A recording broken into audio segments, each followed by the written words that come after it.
Hey everybody, how's it going? John here. What if I could scroll saw portrait design at Woodworks? What are you guys all up to today?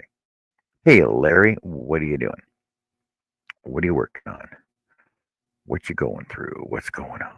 What's up? Blah blah blah blah blah blah blah. Hey, so who has a new project to work on? Hey Annie, what are you up to? About 5'2" and holding strong. Oh my god. Hey, Larry.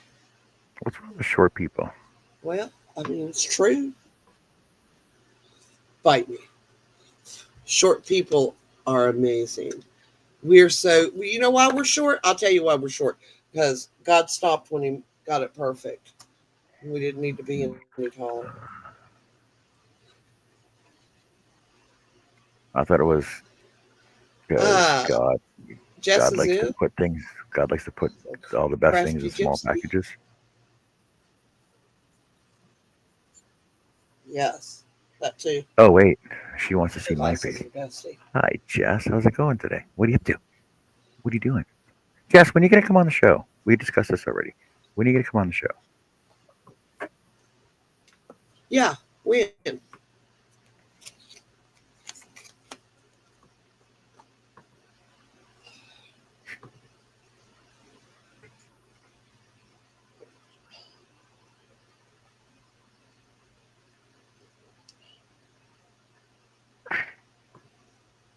I'm stuck looking at crochet stuff right now.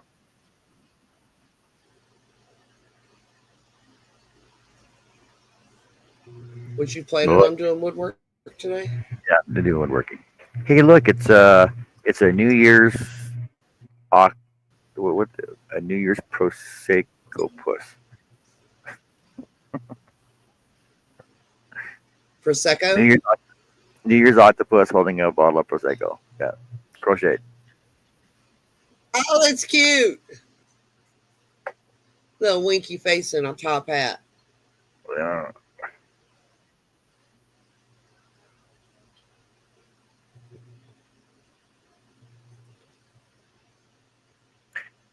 Same as all kids, That kids. says, same as always, kids, kids, and more kids. Ain't that the truth? What'd you call her? Jess? You told me not, you said it wasn't Jesse, you said it was Jess. Oh, it is Hey, Jess. Connie. Well, make up your mind. Hello. What are you up to, Connie? How are you guys? Good. What I are you am up to? wrapping presents.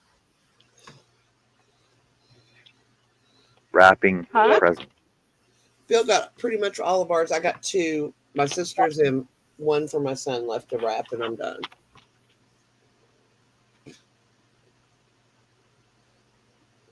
This is He's only my faster fourth at one wrapping than I am. because I don't have a lot to do. So, yeah, I wanted to go ahead and get them done. Hey again, Larry. Connie, Larry said hi.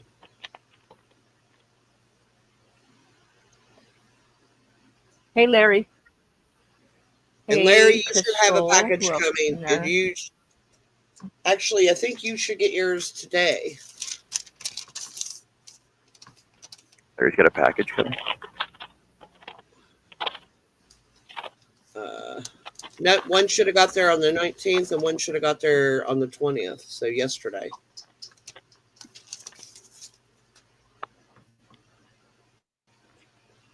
The thing is I asked for separate receipts. He put them both on one, so I don't know which receipt goes with which one now, or which tracking number goes with which package. Well, why don't you track both of them and find out which one goes going where? Oh, that's a good idea. Not laughing at you. I swear. Not just a pretty face. Well, one's being routed through Mississippi, and the other one's being routed through Rhode Island. And they're going to the same place. No, No. we're going to two different states, but still, I mean, why from here? If it's going west, why send it south or north first? It makes no sense Because to me. it has to go to a main collection terminal before it gets shipped to. It depends on whether it's going by air or by land. Yep, and it also depends on Let's where see. it has to go to first before it goes to them. Like for you guys, when I ship stuff, it used like for you and well, not you, but like when I send things to Joe and stuff, it goes to Kansas City. But when I ship stuff to you, it goes through. I can't even say how I can know how to pronounce the name of a different city. When I sent things like down to um, Texas and that, it goes to Wichita. So first. Hey, Christine. Hey, Christine, how are you doing Christine today? Fortunato says hello. No, she said hi. Same Hi. difference. Hi. Hi. Hey. Hey.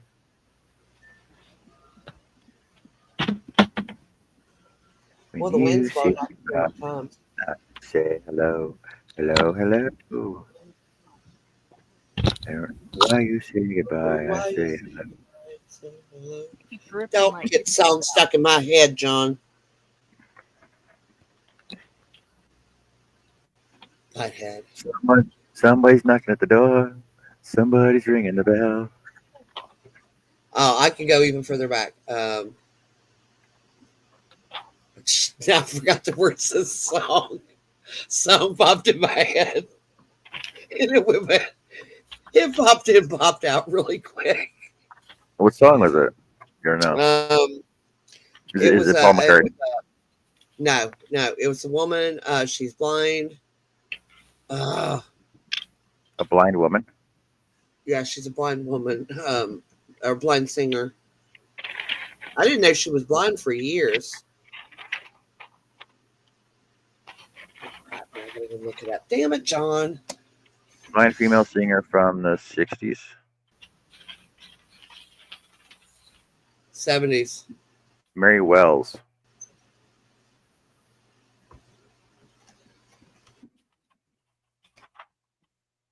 I think he's right. Who was a famous blind singer? Andrea Bocelli.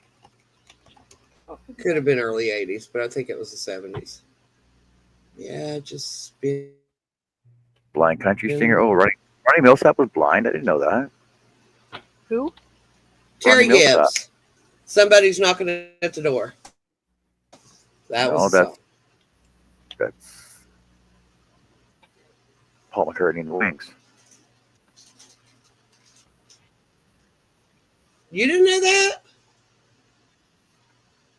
So you're telling me you're I telling me thought that was widely known. you're telling me that was a cover song? No, hers is it's the song is by the same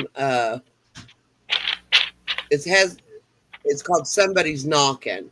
Somebody's knocking. Should I let him in? Lord, it's the devil. Okay. Oh, I know that song. Hey, Greg. Oh, I love that song. Hi, Greg. Hey, Greg. Witch Yapta. What, babe? It was Terry Gibbs. I had to look it up. I mean, it's like I could see her face. I just couldn't think of her name.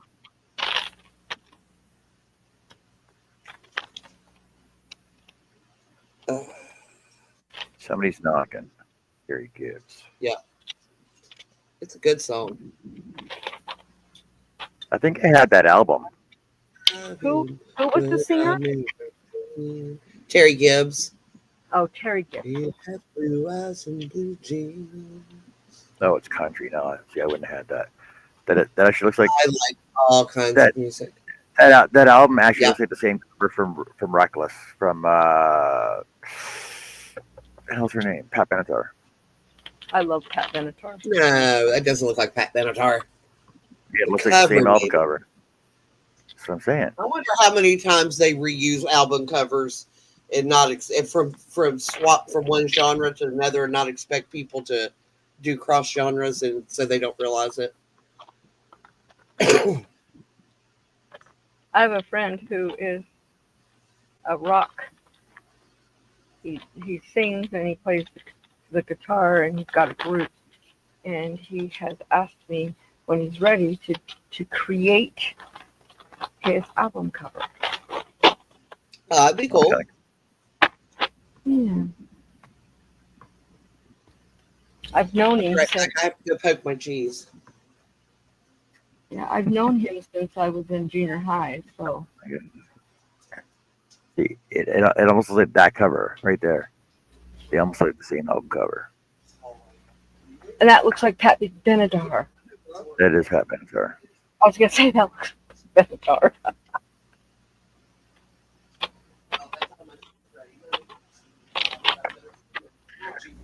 So, what's John working on today? John's working on another project because I don't have enough shit to do already, so I want to start another project.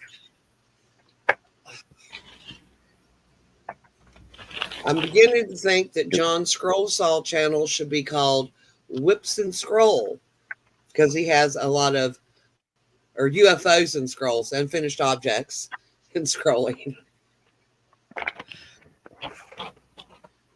I gotta be in the right mindset to do certain projects, though. That's my problem. I have do that same problem. Yeah, I have that's why I the bounce same around. exact problem. Because I was all like I got up this morning, I was all set. Okay, I'm gonna go out and I'm gonna do this. I'm gonna do this and this and this, and then I get out here. I'm like, I'm not like doing that.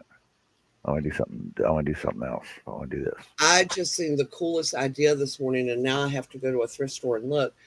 But like What? the fur jackets you used to see everybody wearing, like the fake fur jackets, thrift them, cut them into 6-inch squares, and make homemade pom-poms with them. Hello, Kevin Hawthorne from Lakeland, Florida. Hey, Kevin. Hey, Kevin, what you up to? What you been up to, buddy?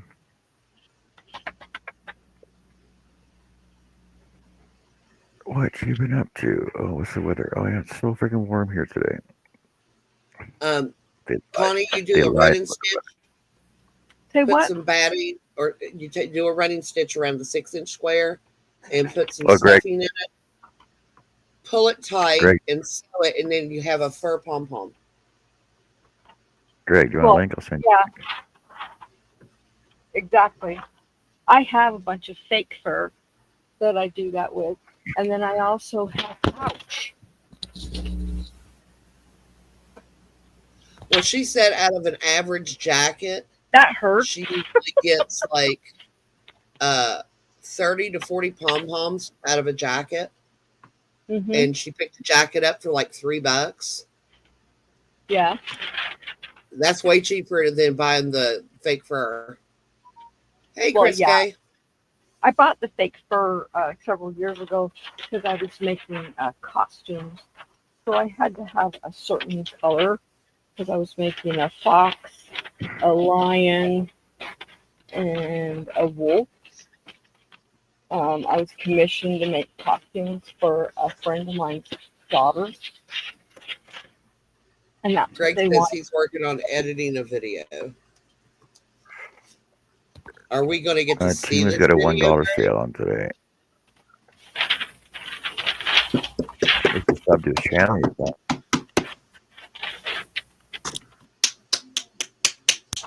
And I'm trying not to rip out my ear every time I move. Turn. Every time you turn. Yeah. Or every time I go to grab something behind me.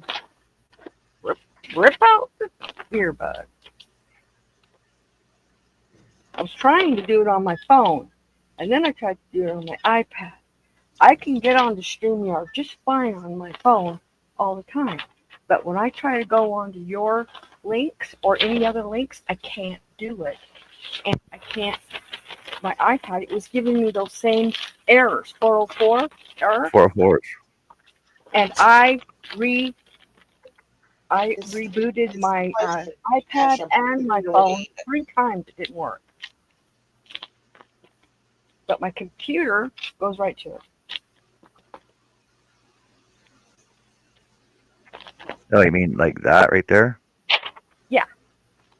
Yes. and I tried to do whatever it said to do, and it wouldn't let me. Just go to the And homepage. that's what I did. And it was asking me my password. I'm like, oh, I said my password is it goes through my Google account and my YouTube. It wouldn't accept it. Okay, hold on And a then second. it sent me a code. I put it in, and then it sent me. It says to my phone, and then it says now it sends it to my email. And so I got it and I used it. Nothing. So forget it. I'm just getting on my computer. But on my phone, I went straight to my StreamYard, clicked on it, went right to my StreamYard, but not to any other link.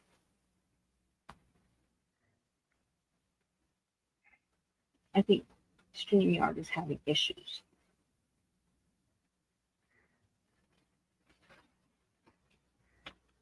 Because last night,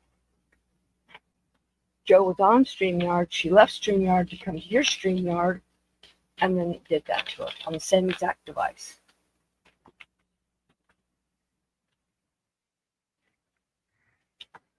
Okay, 3 more presents to go. 2 for me and 1 for the family.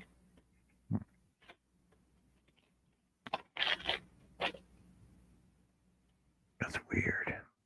What's weird? Well, it won't open up on me now. Yeah, see? No, at all. It like the 404 won't even come up. Yeah, I was having the same flipping issues. I don't know what's going on with StreamYard, but it's not acting the way it normally acts. That I know. I used to be able to go to anybody's StreamYard on my phone. Not always my iPad. My iPad's weird. I have to jump through hoops every time.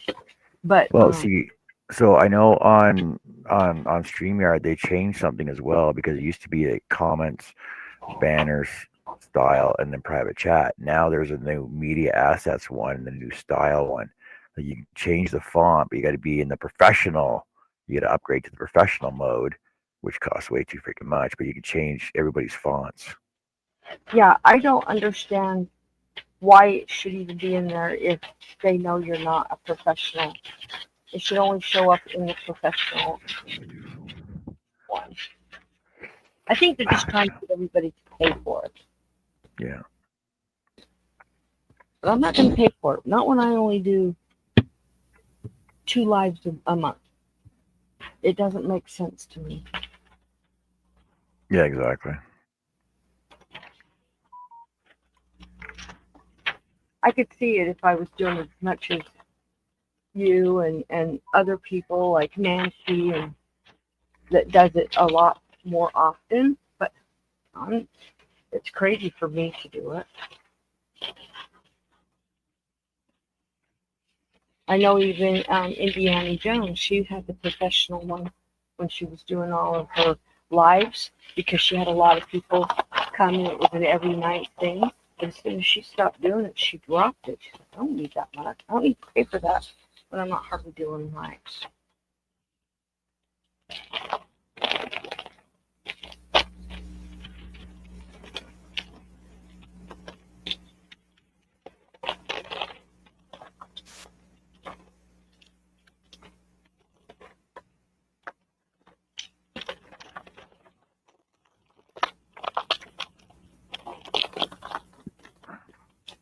Who won last night in bingo?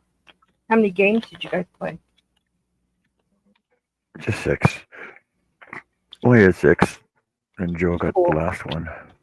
So And Annie, me, Annie, Jen Reeves, and then Z-Man. and Annie wanted my numbers. She wins just Yeah. fine on her own.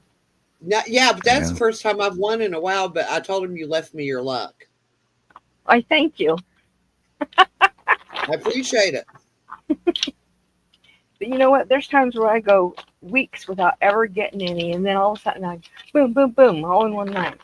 Well, I was just joking around and told him I wanted to win one more time before I logged out and Joe won. Yeah.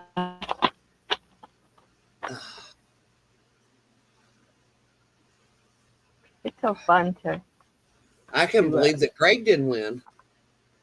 He hasn't won in a long time. That's I don't shocking. think he's truly playing. I think he's just there for our company. Yeah, he dislikes us. Yeah, that's what it is.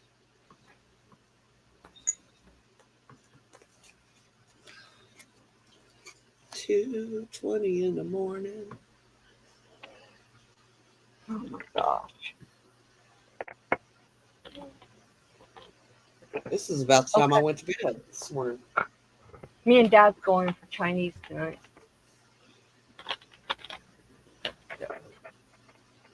And are you going to pick up Caleb? Okay. You look tired, by the way. I know you did. Maybe you overslept.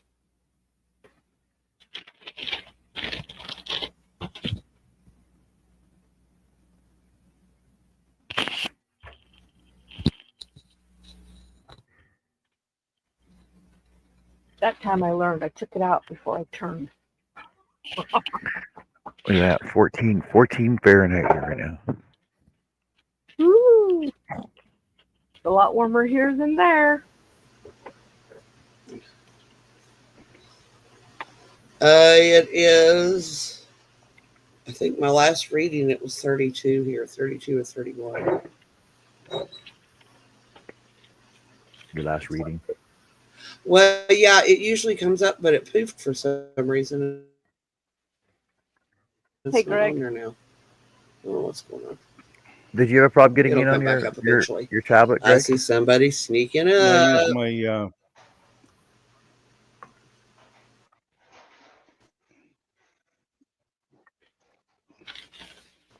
on my computer. Oh, see, you don't have that problem on computers.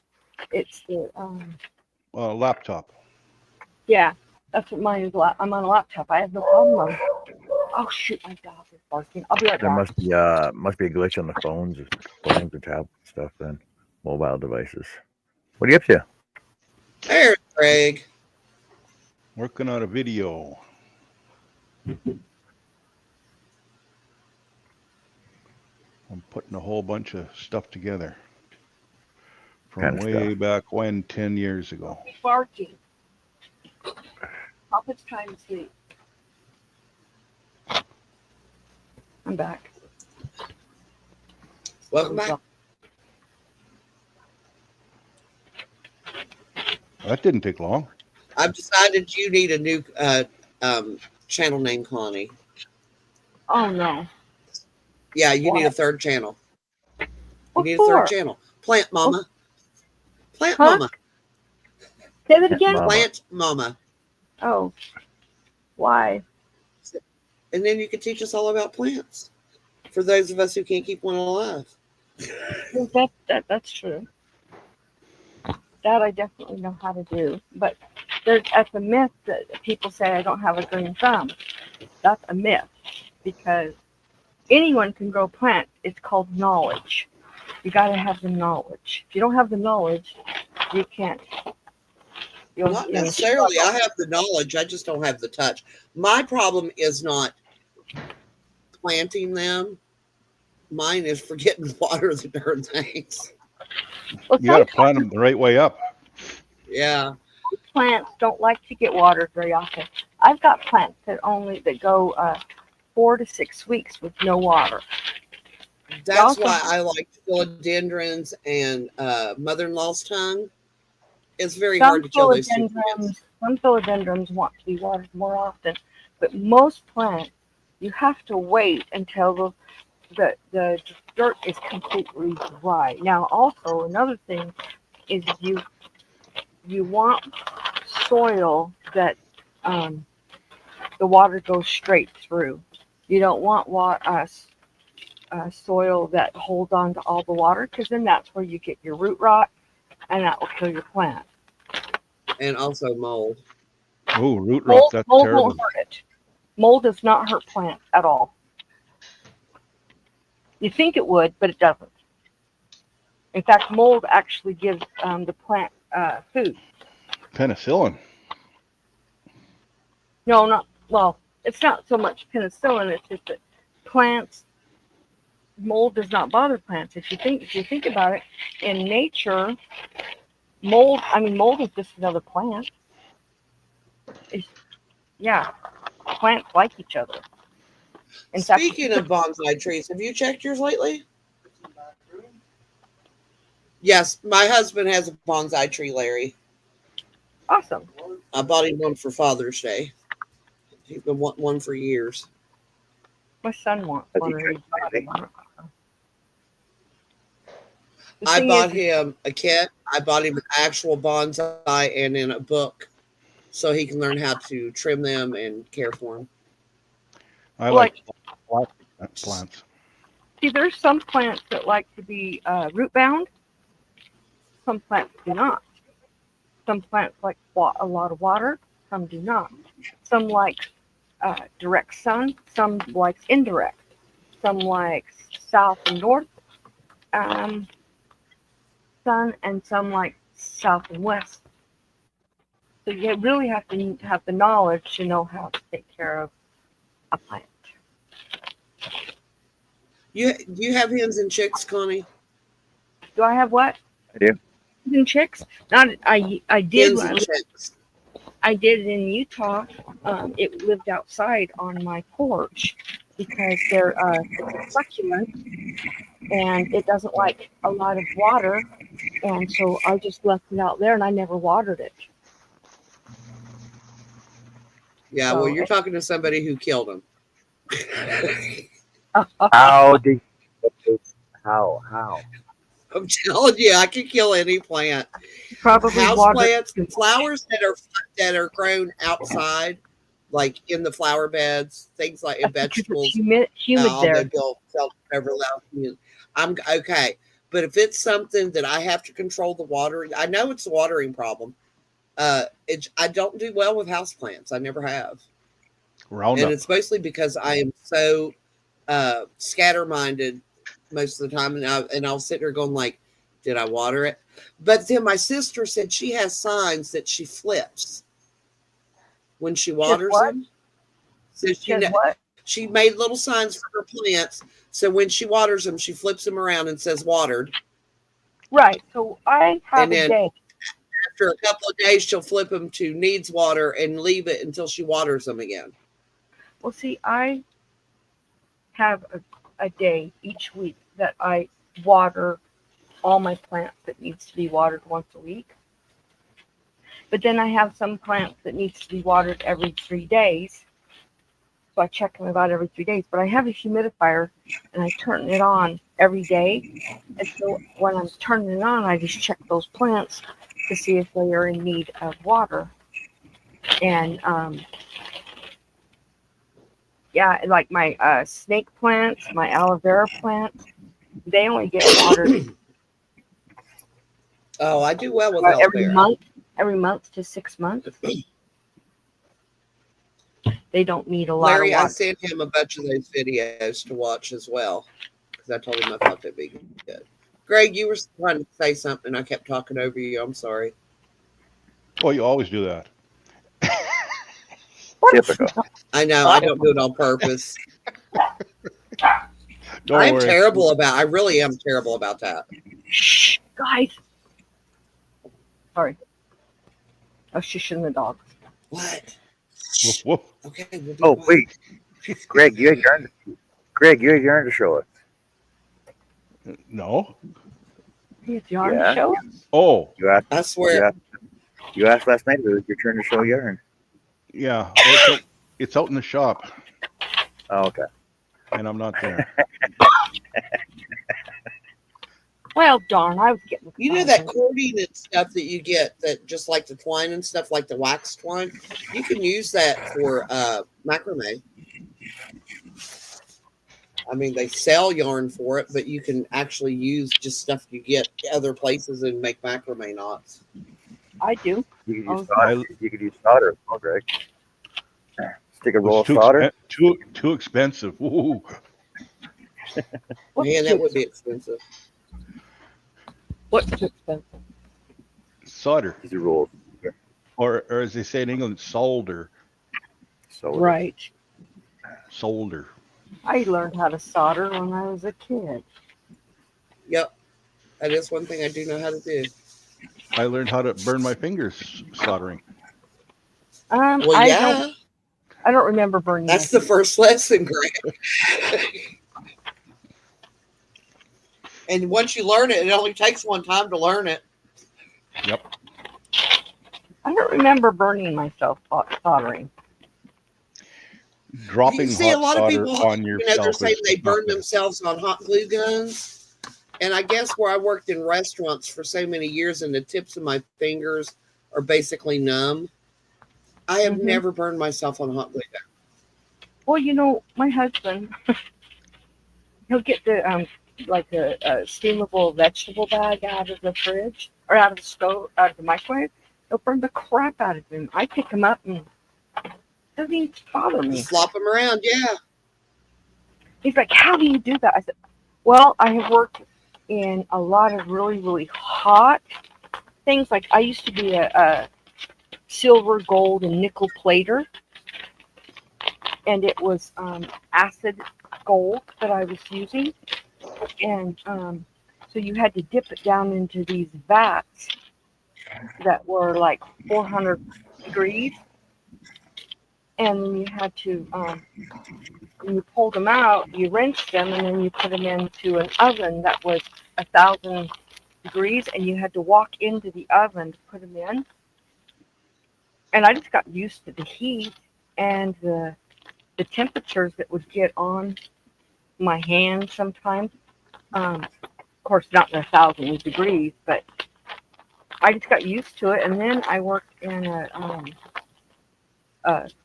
it was called Condi's Foods in Utah. It's no longer there, but I used to prepare food for restaurants.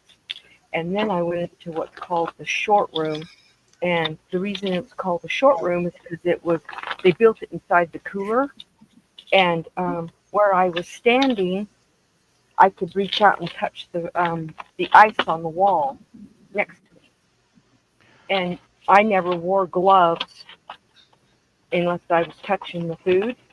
But I was what's called a dryer person, so I ran all the poppers and all the dryers and stuff. And so, but I just had a pair of thin rubber gloves, and the coldness did not bother me. And I would I, Chris try K, answering yes. you, Chris, But but I don't here's know what a what I market bag is. suggest. A what? market bag, it's like what you put produce and stuff in, where they're charging for bags. Clothesline will work, and a lot of people will tell you to use 100% cotton. I do not. I like a little bit one with it's got like maybe 20% nylon in it, and the reason for that being is if you use 100% cotton, they will stretch over time. So if you've got that little bit of nylon in there, it helps them to keep their shape better. But yeah, it will Okay. work. Now, what kind of clothesline are you guys using? Because all our clothesline here is basically airline cable with a green wrap or clear No, wrap over it. we have rope clothesline here. I don't know because I You can haven't get had 100% clothesline since cotton. I You can was get young. 80% cotton and 20% nylon. You can get full nylon, or you can get the cable like what you're talking about, We had that back in the which is what I 20s and use now. 30s. Yeah, I grew up with I clothesline, so I even have a indoor clothesline that you wind up and you put it up over your wood stove to dry your whatevers. My daughter has that. And it's we it's just from call it it's eye from the hooks in the 20s. walls.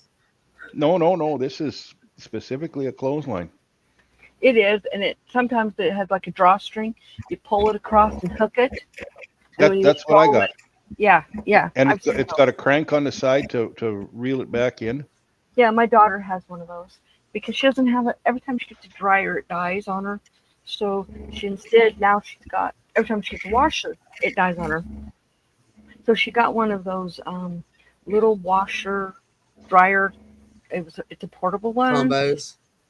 I Yeah. don't, but it washes it and then it just wrings out a lot of the water, and then she I, just puts it up on that.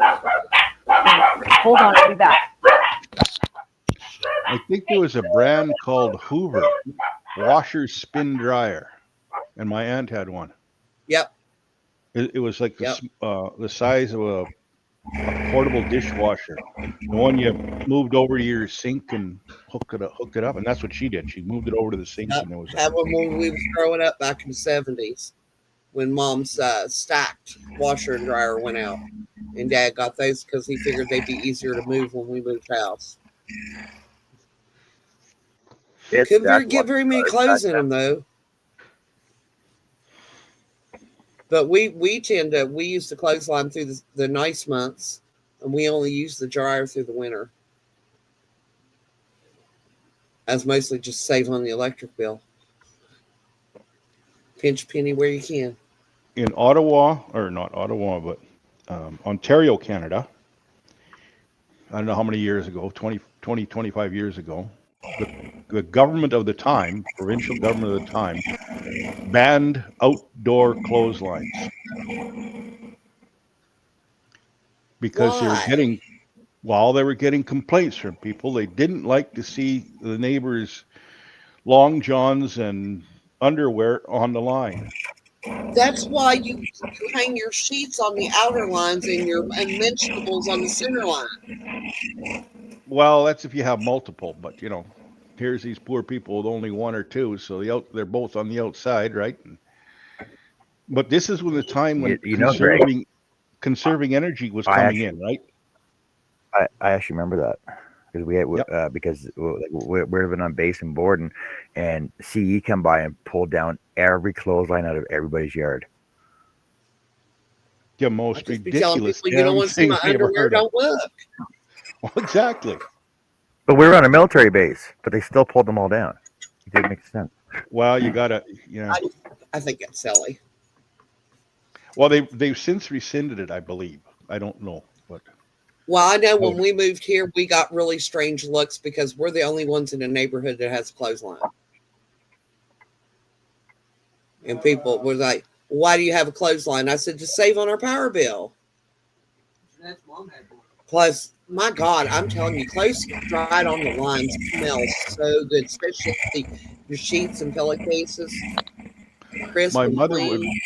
my mother would put the clothes out even in the middle of winter, and they would go out wet and they come back stiff and frozen, but dry. My Yeah. mom would do that, and she would go out there. She had a broomstick, and she would Yeah. tap them and knock the outside ice off, leave them a Hmm. little bit longer, and then bring them in and drape them near the wood burner to finish drying.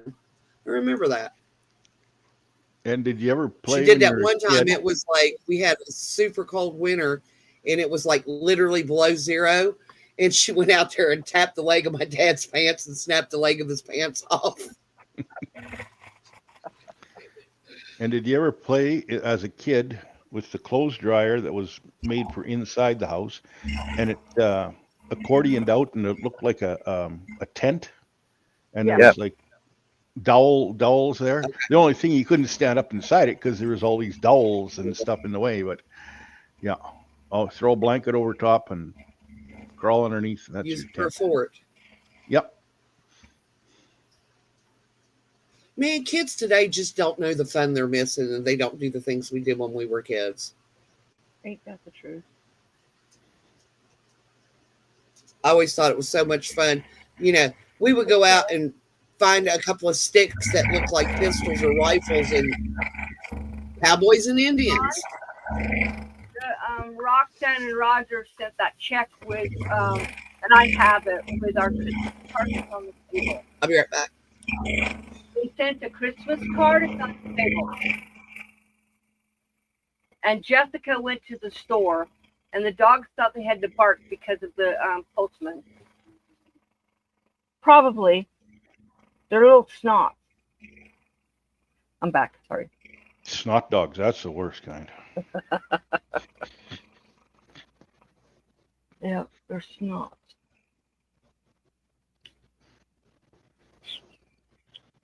I just got paid for a bunch of cards. Huh? Yes, it is. And she sent me the check, so I'm putting it in my part of the account where it holds my YouTube money and my website money.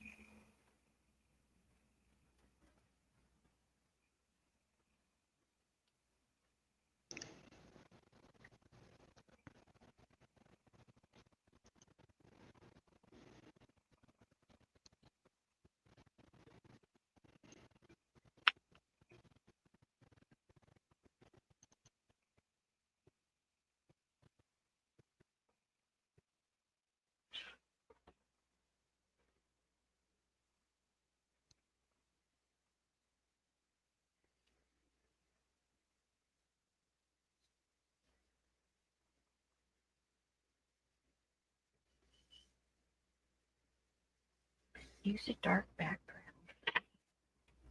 Can't see my check. I have to use a dark background.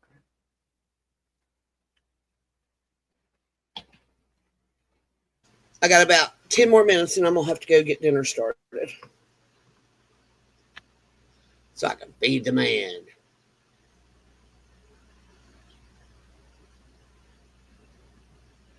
Yes, paracord.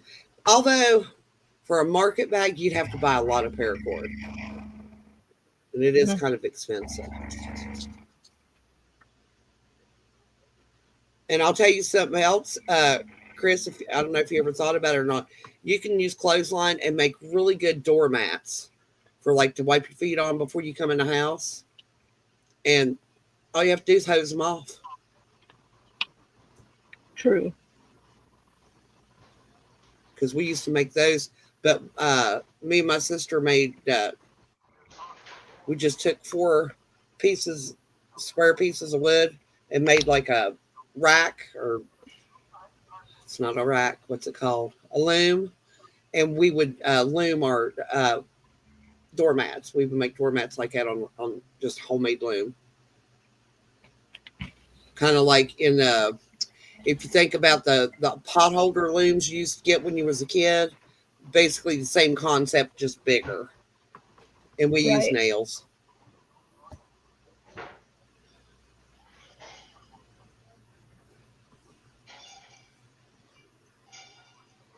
I was listening to yesterday video, a woman who has a special needs son, and was talking about how much sensory equipment has become more prevalent now than what it was back when my son was first born, and was chatting with her in the comments.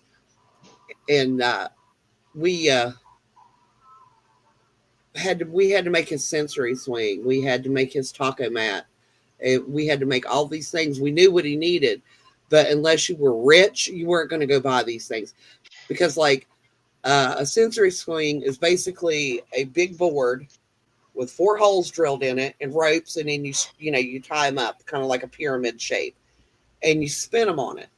But if you went to buy one of those, it was labeled as a sensory swing, it was like $800 or $900. And my husband was looking at it, and he looked at the therapist. She goes, out of your price range? He goes, I got all that stuff at home. I'll just make one. All we had to do was sand it down and put a piece of carpeting on it. Chris K., even when I lived in an apartment, I had a doormat because greatest people in the world. And I always made everybody take their shoes off when they came in. I had like a little mat at the side of the door. They had to take their shoes off before they come in my apartment. Plus, we had really light colored carpets, and I hated carpets. What was that, John? That's a Canadian thing. What is? Oh, it's West Virginia thing too, with red clay mud, and you don't want to track through your house because you can't hardly get red clay mud out of the rug. Taking your shoes off at the door, and then that's now an American too. No, Americans are barn to bed with the shoes on. No. I mean, I know tons and tons of people who you go to their house and they ask you to please take your shoes off. There was no asking. Yeah, it was just you did it. Well, some do it. Yeah, we'd go down and visit friends in Fargo, North Dakota, and their other friends, locals, would come in and they hit the back door and they'd open the door. Oh, Canadians are here, because it was all shoes. Hey, Connie B. No, Greg, we were literally raised that way because of the red clay mud, and my mom got sick of mopping floors. So we were trained at a very young age. When you came in the door, you took your shoes off, put them inside the door. You ran around the house barefoot or in your socks, but you never wore your shoes in a house. Yeah. We used to, because Mom, when we was carrying groceries in, imagine 7 kids and you got that many groceries, we would form a line. It's like the last person in line would be in their sock feet and carry the stuff to the kitchen. We just handed down the line. So all of us didn't have to come in, take our shoes off, carry the bags to the kitchen, come back, put your shoes on, and go back to the car. We figured that out real quick. Way easier. I just think it leaves for a cleaner environment. And I was really insistent when my boys were crawling, and when my granddaughter was crawling. Of course, it's a habit here now. Well, We all do it. especially if there's But that was just something we carpet was throughout raised the with. house.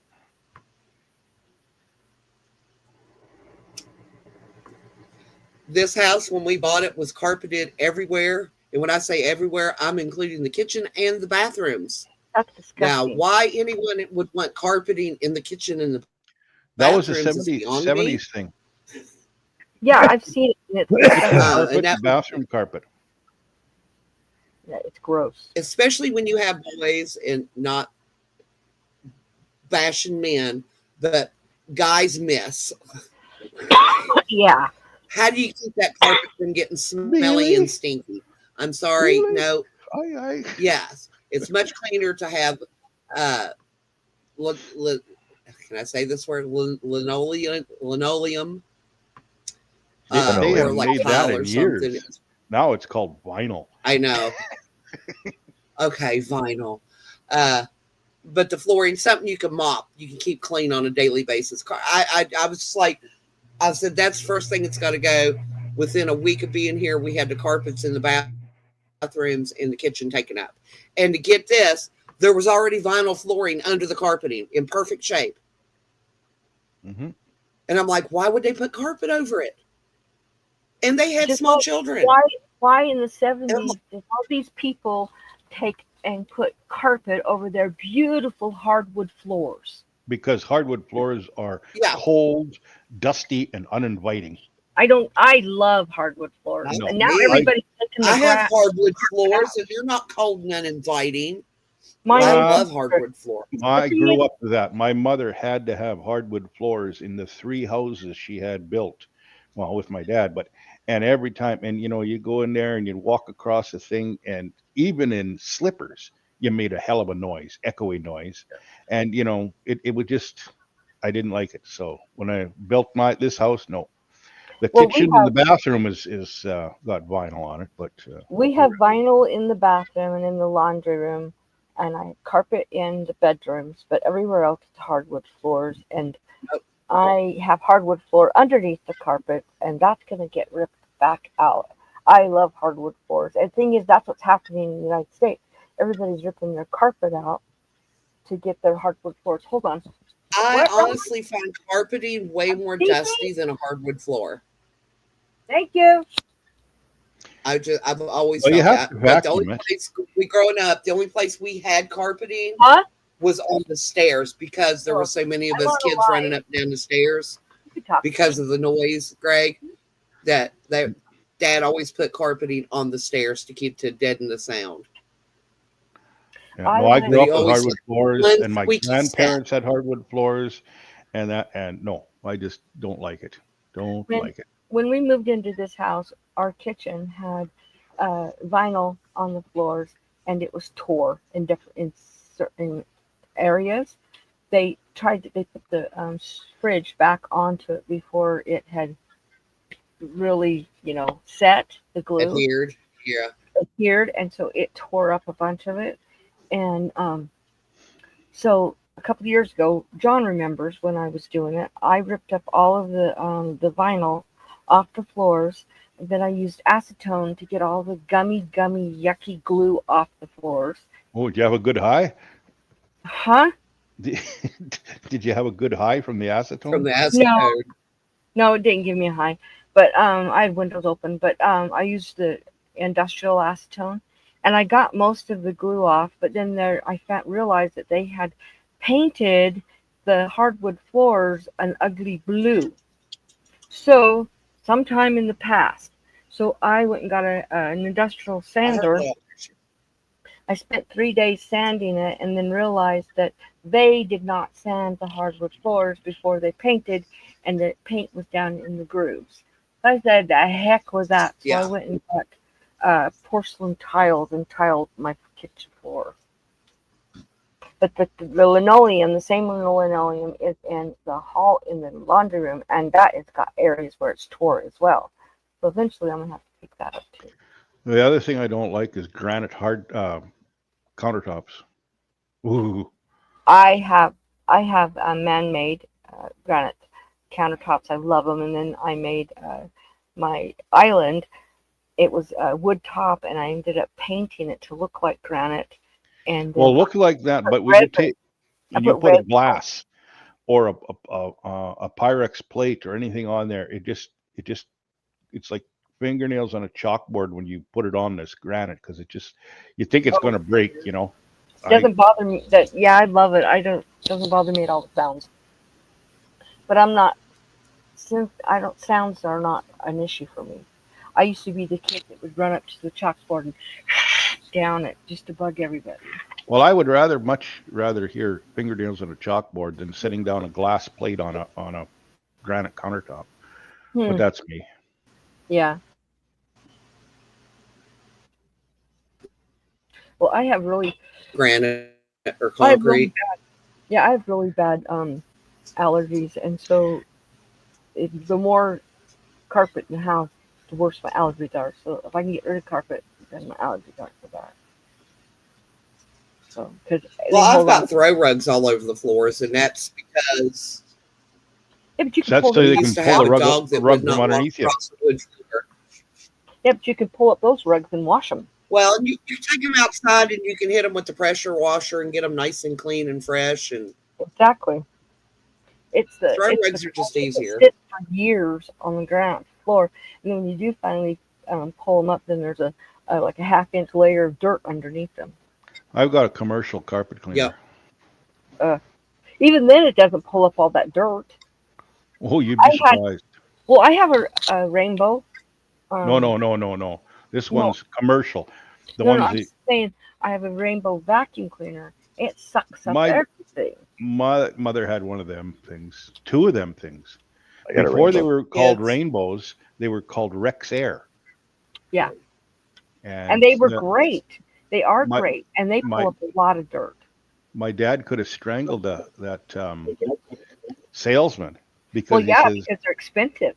no, no. What he said to my mother was, well, you can run it without the hose on and it'll purify all the air in the house. It So does. here she's got this damn vacuum with no hose on it to muffle the sound, and it's screaming away in the living room. Oh, Dad was mad. I always left the hose on it, but I would put essential oils in the water when I was vacuuming, and it would purify the air as it was cleaning. Well, that's what we used to do with our filter queen. Huh? So we used to do with the filter queen that there was an attachment on top. There was an attachment on top of the filter queen vacuum that Yes. you like Vicks or essential oils on top of that. Well, they Yeah. weren't essential oils at the time, but I worked for a commercial cleaning products distributor, supplier, whatever you want to call it. Like, I don't know if you ever seen these things in large stores, these floor machines that scrub the floor and Yes. then vacuum it up behind, like all in Yeah. one shot. Okay, that Just stuff, have to carpet use one of cleaners, those. With your vacuums, and all that kind of stuff. And what we did when we serviced a vacuum for a customer, and you had these packages of essential oil salts or whatever you want to call it, and we threw that in the Well, I bag. was And so gonna when you feed me run and the thing, Angela. it had the Yeah. it's sending them. That was just part of of a service. Yeah. My son was a carpet cleaner for quite a few years, and he said I asked him what kind of soap they used to clean the carpets, and he goes, "We don't." I said, "What?" just water. He goes, "It's just steam, really super hot water." He goes, "That's all you need. It goes in there, it dislodges everything, and then you suck it back out." And I'm like, "Okay, I'll be right back. I got to put all these Christmas presents under the Christmas tree. I'll be back." Don't throw them too Okay, hard. I'm gonna chat for a little while and get dinner on the table, and then I'll be back. Yeah. Oh, there's another Paul McCartney song. Huh? Jet. It's another Paul McCartney song. Oh And then God! there's Stop another getting songs stuck in my head. there's another one Jet. uh, by Elton, Ooh, Jet. Benny and the Jets. Benny and the Jets. Benny and the Jets. Benny and the Jets. Jets. was, and now again is the name of the Winnipeg hockey team.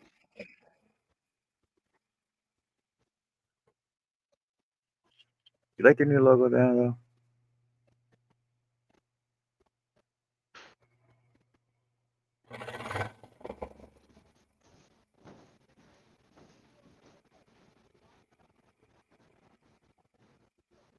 Fall sports. You're a Bombers fan, aren't you? Me? Uh, the logo of the Jets? Yeah. It's okay, I guess. You know, I'm not a real sports team fan, of any team. I suppose I was mostly a Montreal Canadiens fan back in the 70s before they had the Winnipeg Jets. Oh, did you also want to have a Rocky Richard jersey? Oh yeah. No, I Mom, I was do not. Mom, I do not like the Toronto Maple Leafs. I want a Rocky Richard jersey. oh yeah. That Ah, classic Canadian. The sweater. you know exactly what I'm talking about. Yep. See, only Canadian would get that too, though, right? Yep. And how about the log driver's waltz? Yeah, Long Driver's Waltz. That was cool too. Yep. And it went from cartoon into real film Yep. somewhere through the end, at the end or something like that. Well, it was at the beginning too, wasn't it? It was at the beginning Maybe and that's what it was. It went from real to cartoon or something like that. Yeah.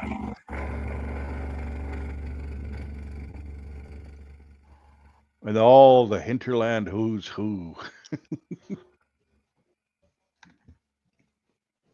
that's where you learned a lot of our education, though. Oh yeah. And then the Well, it heritage was moments, learn about all the history.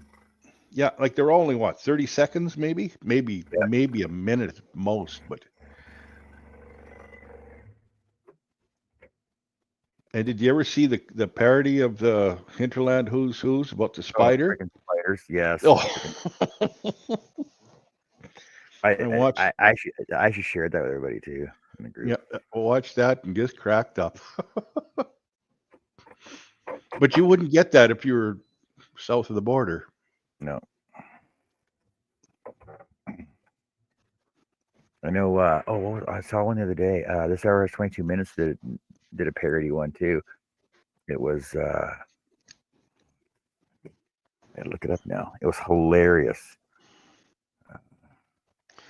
I really like well done parodies, of be them political or whatever. Like what's his name there? Weird Al. Yeah. Some many are better than others. It's like Oh yeah, there's a couple. So this hour is 22 minutes. Have you ever watched that? oh yeah. It's filmed in Nova Scotia, right? So Mhm. there's a heritage moment on the Donair, one on Winnie the Pooh, and one on basketball. The Winnie the Pooh one is hilarious. Man, they're 2015. Those are so old. Well, Winnie the Pooh got his name from Winnie Peg. Yeah. Not according to this one, he didn't. No, probably not. Does is that Winnie the Pooh statue still up? In Winnipeg? Yeah. Oh, they probably tore him down because he was the leader of some kind of a terrible group that, you know, did indignities to Aboriginals or something. I don't Wait, know. no, probably. I suppose. I know what you're talking about now. Yeah. Because I remember when I drove through in '99, I stopped and got a Mhm. picture of Winnie the Pooh in his honey tree, and then it had there was a brass plaque out front about A. Milne. Mm.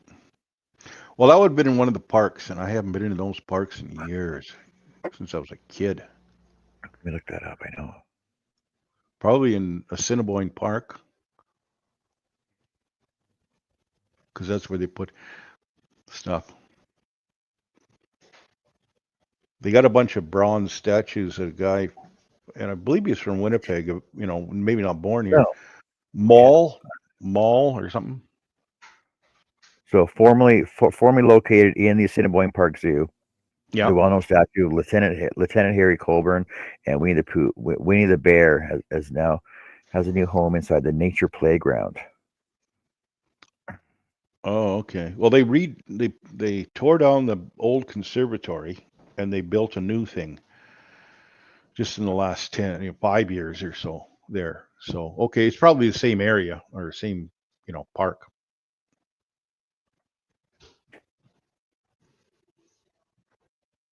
This one says it's in Assiniboine Park. Well, that makes sense.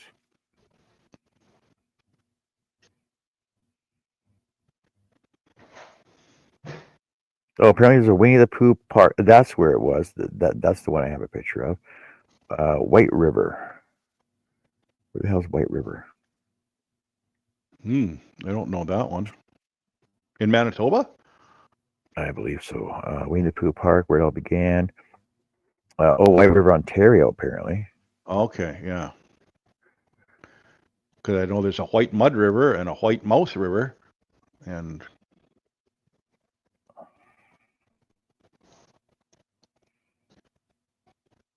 yes, the Winnie the Pooh Park. I think that was a World War I creation, Winnie the Pooh.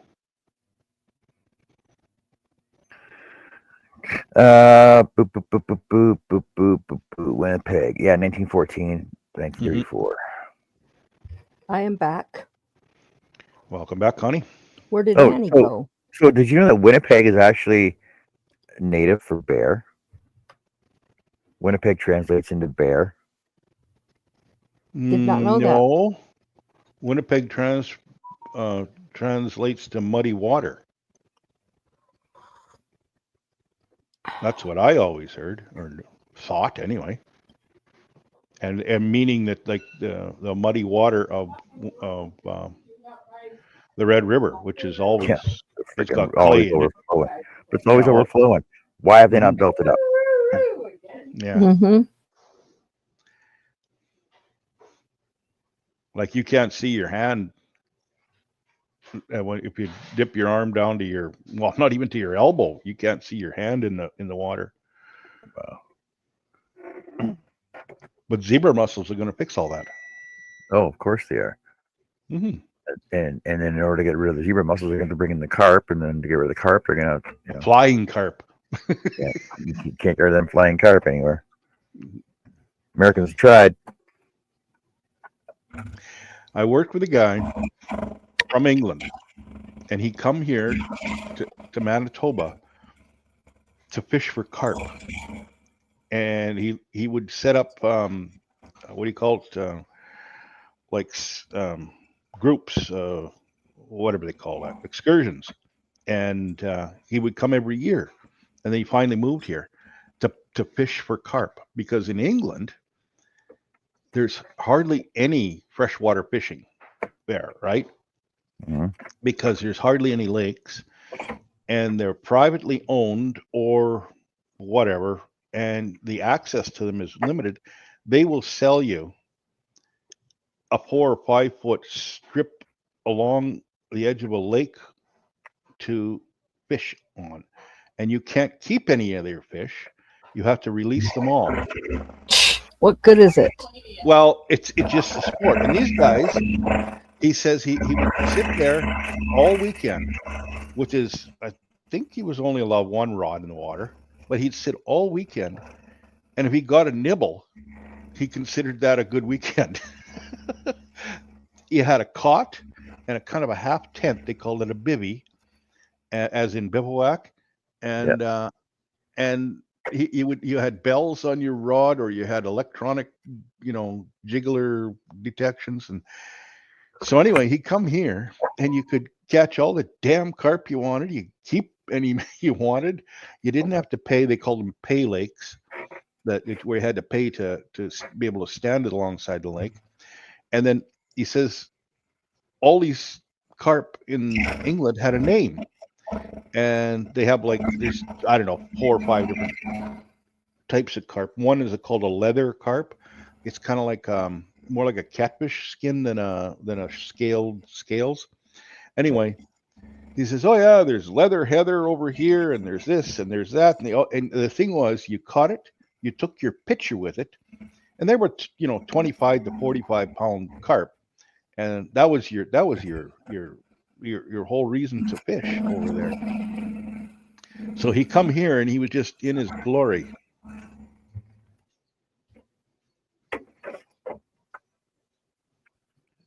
He was Well, it's like my brother-in-law has a fishing excursion company, and he takes people out there all the time to go fishing in Calgary, the Mhm. rivers and stuff. And it's all catch release. I'm like, where's the? Because I don't even eat fish. But why do you fish them then? Oh, it's a sport. I enjoy the serenity. Like he's a fly fisherman too. He goes, oh, I just enjoy the time being out there by myself. I'm like, but you catch fish. Why don't you eat them? I don't even like fish. Well, That's crazy. that's like walking into a cow field and roping a cow and bringing it over to the fence and then letting it go because you don't like meat because you're a vegetarian. Yeah, exactly. He goes, that's Well, not the same thing. I'm like, yeah, it is. It's the exact same thing. we Almost $1 billion. we have a lake that you can't keep any pickerel, and you can keep anything else you catch there, like a jack or a perch or bass, but you can't keep any pickerel. And it's kind of neat because you go there and you can catch 40, 50, 75, 100 in a day, all catch and release. You're not allowed barbs on the hooks. Well, not there's no barbs on hooks allowed in Manitoba, unless you're indigenous, and you can have barbs because you're fishing for sustenance. But we went in there a couple times. Well, why I went there is the place I work for sold Honda outboards to the camp, and we sold them 25 outboards. And I went out there and we set them all up. And then he says, "Okay, well, go, take one of the boats and go fishing." So he went fishing and he come back and he had lunch for us, and it was jack, like northern pike. Northern pike, yeah. I That's don't. something that's- I do not understand. Oh, she's talking in the background. Oh, okay. Hmm. So no, anyway, he cooked it up. Oh man, this guy knows how to cook. Well, it was his dad that was the cook. The best fish and chips ever with a beer. Oh man, that went down real good. And it's a lodge, and it's got multiple like shacks or shanties, and then he's booked years in advance, and it's mainly Americans that go in there. He has to pick you up across another lake and take you to the it's not an island, it's more like a isolated peninsula / whatever. It's like some of the resorts out in BC, right? They're really nice to get to, but you gotta like basically fly in and then take a 3-hour boat ride to get to those resorts. Yeah, like there's lots of fly-ins northern Manitoba, but friends went canoeing on a canoe trip. So they get their canoe, they strap it on the plane takes off, the two of them, and puts them down in the lake, and okay, we'll go get your other buddy. And so they're waiting for the other buddies to come by, and finally the plane lands with nobody on it, like no other canoe, no other people. And the guy taxis over to him, opens the door. Wrong lake, guys.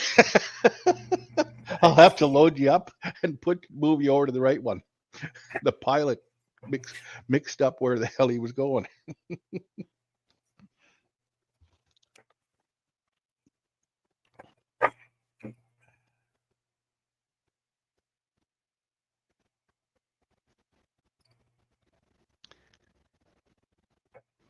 Back just out of high school, we planned the hell out of a canoe trip, but It never came to be. Work and family got in the way to take off 2 weeks to go paddling around. Yeah. Many people have done the same route though.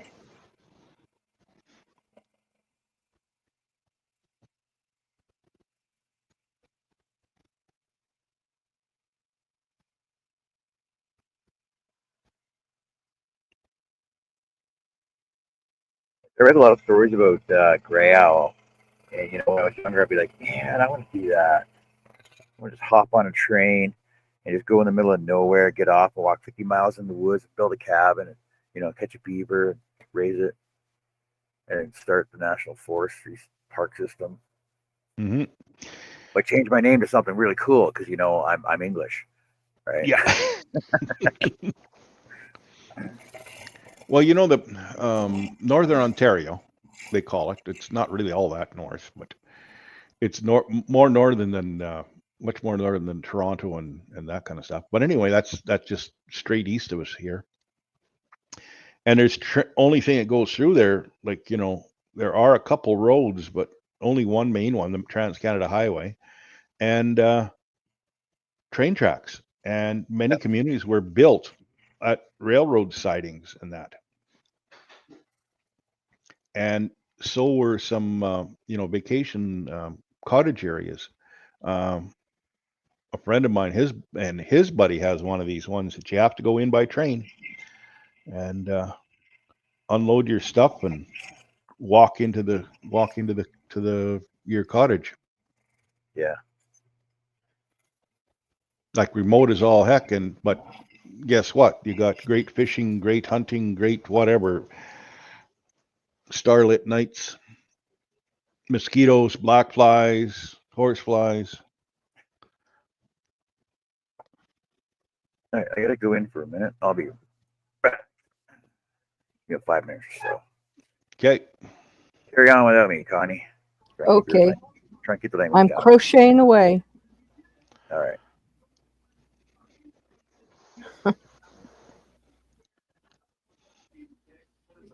I'm left alone by myself. Oh no, he put me on big.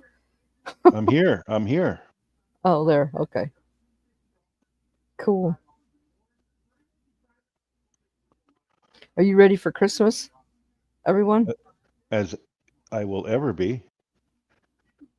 I just finished all the wrapping of all the presents. There's not that many. Me and my husband gave each other 3 presents, and then 1 each for my daughter, my grandson that live here, and all the rest of the stuff I sent away. So it's already at their houses. Well, wife and I don't bother with presents. Just whatever. Well, like I needed a new chair, and Yeah. so he bought me this chair, which is an electric lift chair. Yeah. With has the heat and the massagers, which I need for my back. And I'm going to be getting a knee replacement here probably, I'm hoping, within the year. And I'll need that. But I've got really, really short legs. So my other chair, I literally had to almost lay back just to touch the floor to get out, which was not fun. So yeah, we got my mother one of those chairs. I'm not that old, but I am so glad to have it because it can lift me right up to a standing position, which I don't do because I don't need that right now, but I'll have it when I need it. And then we had to get a new dishwasher.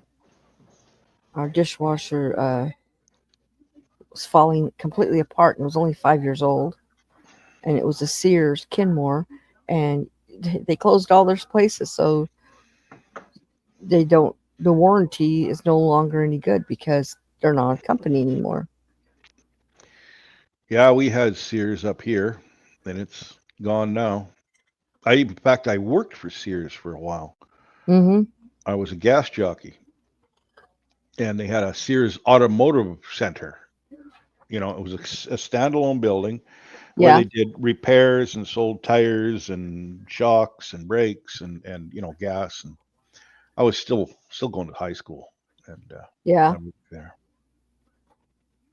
But Well, there was when we moved here a little almost 5.5 years ago.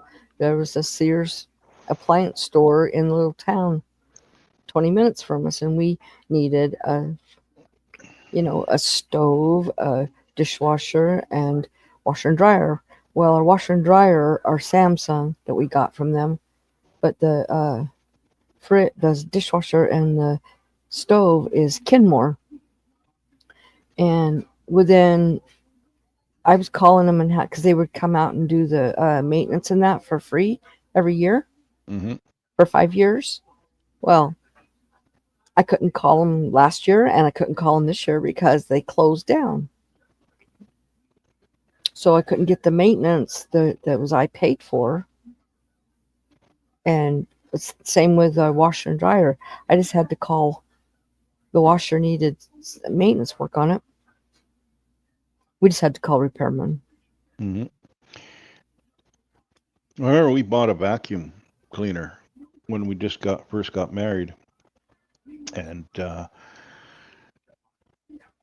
was one of my cousins or a husband of a cousin or something like that worked at Sears in the appliance department, and we got I don't know, 10% cut or 5% cut. We went there and we bought our vacuum, and we bought a few things. We bought a living room suite, you know, Mm-hmm. couch chairs and all that kind of stuff, and different things we bought from there. Um, oh, I bought a lawnmower, like a riding mower. My wife would always buy clothes there and that. But Right. we wanted a fridge, and we wanted a fridge that had no freezer, like all fridge, because Right. we had a chest freezer had just in another room. Mm-hmm. So instead of having to bend back then, you had to bend down to get everything out of your fridge because the freezer was on top. So he said we want a all fridge. Well, oh yeah, well we don't have one in stock, but we can get it to you. Okay, when is it going to be? Well, we weren't in a panic. Anyway, we ordered one up, and there was some sort of a strike going on with the manufacturer and with whatever, I don't know, can't remember because this is so long ago. We ended up going to appliance store just not that far from us. Got an all fridge, and I says, okay, do you have it in stock? Yes. Can you deliver it today? Yeah, like we were down there in person. Oh yeah, no problem. So there they did. We got a brand new fridge. About 2 months later, Your other fridge showed up. no, the other fridge, they phoned, your fridge is here. Ain't my fridge. You had your chance. That's right. Don't care what you do with it, but I knew they were lying because I read in the paper, and I didn't read the paper all that much.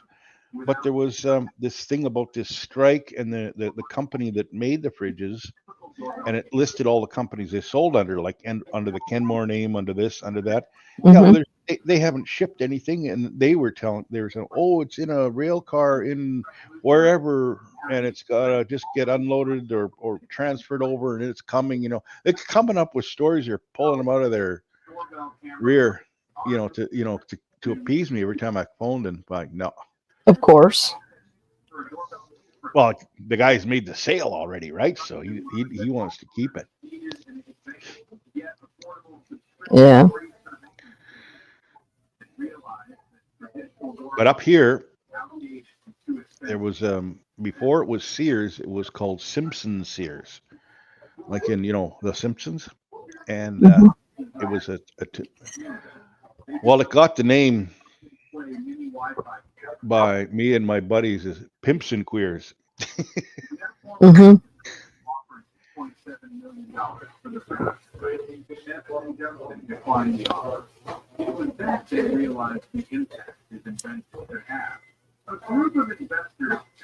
I hate the way salespeople and that just lie to you.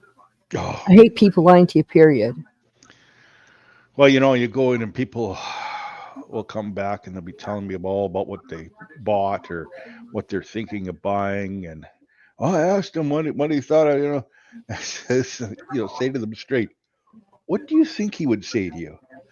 Anything you want? Yes, you're right. It'll do that. It'll you know it does the floors. It does the ceilings. It does whatever you ask. Oh yeah. It'll do that. Yeah.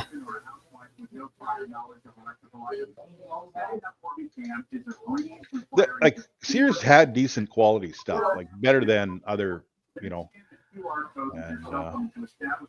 they were cheaper. They were what we call a department store, kind of like your J.C. Penney or your what's the other one they have? Monkey Ward's, Montgomery Ward. Well, that's been gone a long time. Yeah, but like it was similar to that Right. back then. But then we had two other, and they were catalog as well. Sears had a catalog center. You could order out of the catalog, and they had catalog centers in little towns, like just some, part of the grocery store, part of the drugstore would be the Sears catalog center, where you picked up your stuff. Anyway, well, we had two major. Somewhere over in that area for sure. We had two major companies up here. One called T. Eaton Company, and the Bay, Hudson's Bay Company. But they were more high end stuff, like not high, but they were more expensive than Sears. But Sears was better than your K-Mart and your Zellers and your Kresge's and your Woolworths and Metropolitan Store. Those are the ones my mom used to call 15-cent stores. Well, it come from back in the old 5 and dime. Oh, yeah. Well, when they called it a 5 and dime, Mm-hmm. well, they shortened it to 15 cents. That's what my mother did anyway. Yeah. Me and my husband was just talking yesterday about eating, how much money it costed to eat at Woolworths and Kmart. For 35 cents, you got a hamburger, fries, and drink. Mm-hmm.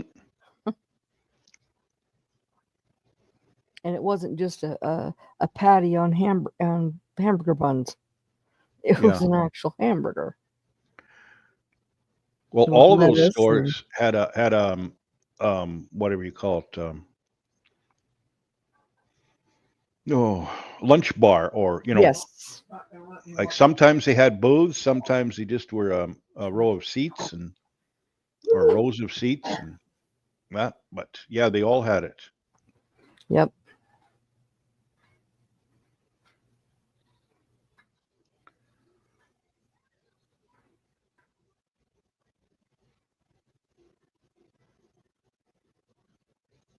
We used to have a store called in Salt Lake. It was called ZCMI, and you went up the elevator, and up there they had like a bakery. Oh man. They did cookies and all kinds of stuff. You could buy fresh baked cookies, and they tasted so much better than the Mrs. Fields cookies that was in the mall.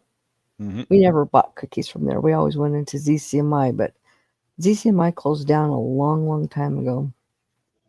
Well, the Eaton stores, they here in Winnipeg, it was a 6-story. I think they had a 7-story, which is just like offices and that sort of stuff, storage.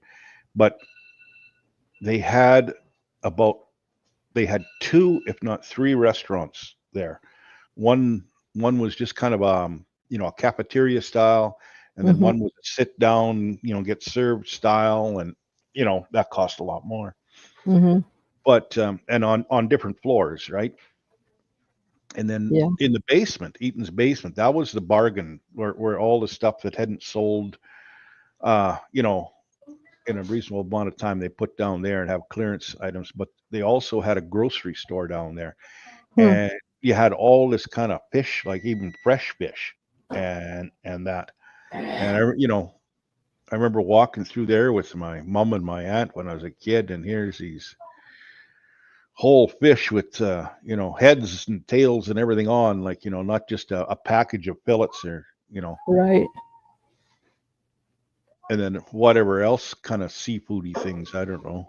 I My don't think there was husband, lobster back then because there was no way to transport it. yeah, my husband, he was in the army and he was in Germany, and his friend and him met this Italian family, and his friend actually ended up marrying their daughter, but he used to go to dinner at their house all the time, and they had fish a lot, and my husband would put his hand, he always had the head, so he'd put his hand when he was cutting so the fish he couldn't see the eyes. He didn't want the fish to watch him. Welcome back, John. Hit the stupid wrong button when I left.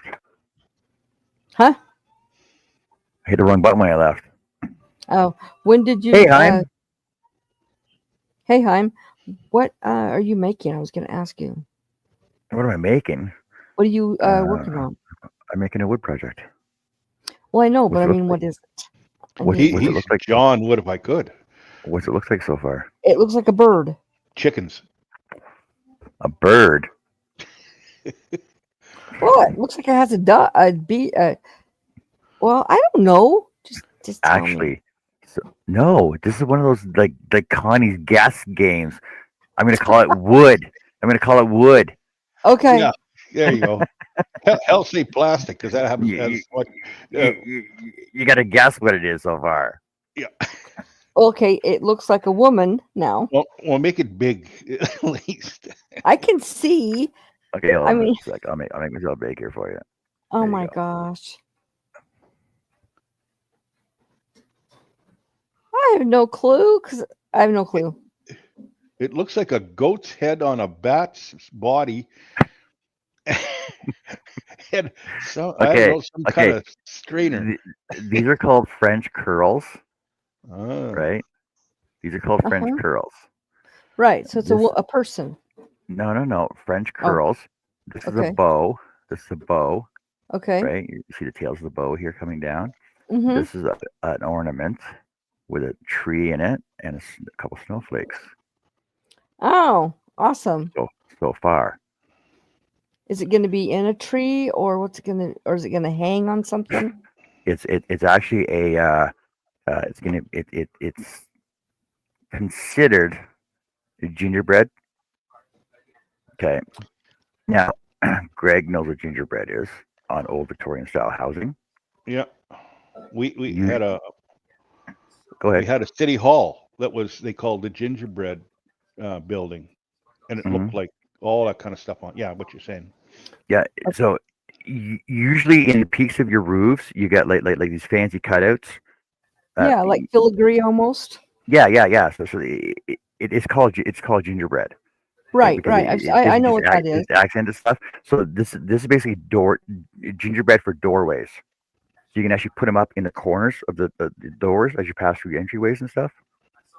We have a town up in Utah called Heber, and it was settled by people from Switzerland, and so all the houses look like Swiss houses, and they have a lot of that as well. Yeah. So I mean, I'm actually gonna make this be changeable throughout the holidays, Oh, cool. so that I can. So I'm basically gonna add to my door frame and make a slot in my door frame, so I can actually just slide these into the door frame. That's cool. Because there's basically only two doors, well, three doors: the front door, the back door, and the bathroom door that are actually doors in the house that are actually still installed. There's no Yeah. other doors in the house. You know, I I don't just realized last night you didn't do your gingerbread No, house thing. I couldn't get back in with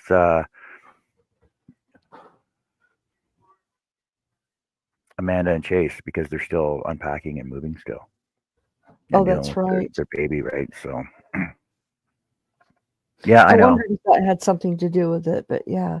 Yeah, no, because they're still unpacking and moving and with Gracie and everything else. So, And she's a 1-year-old, and she's a very busy little girl.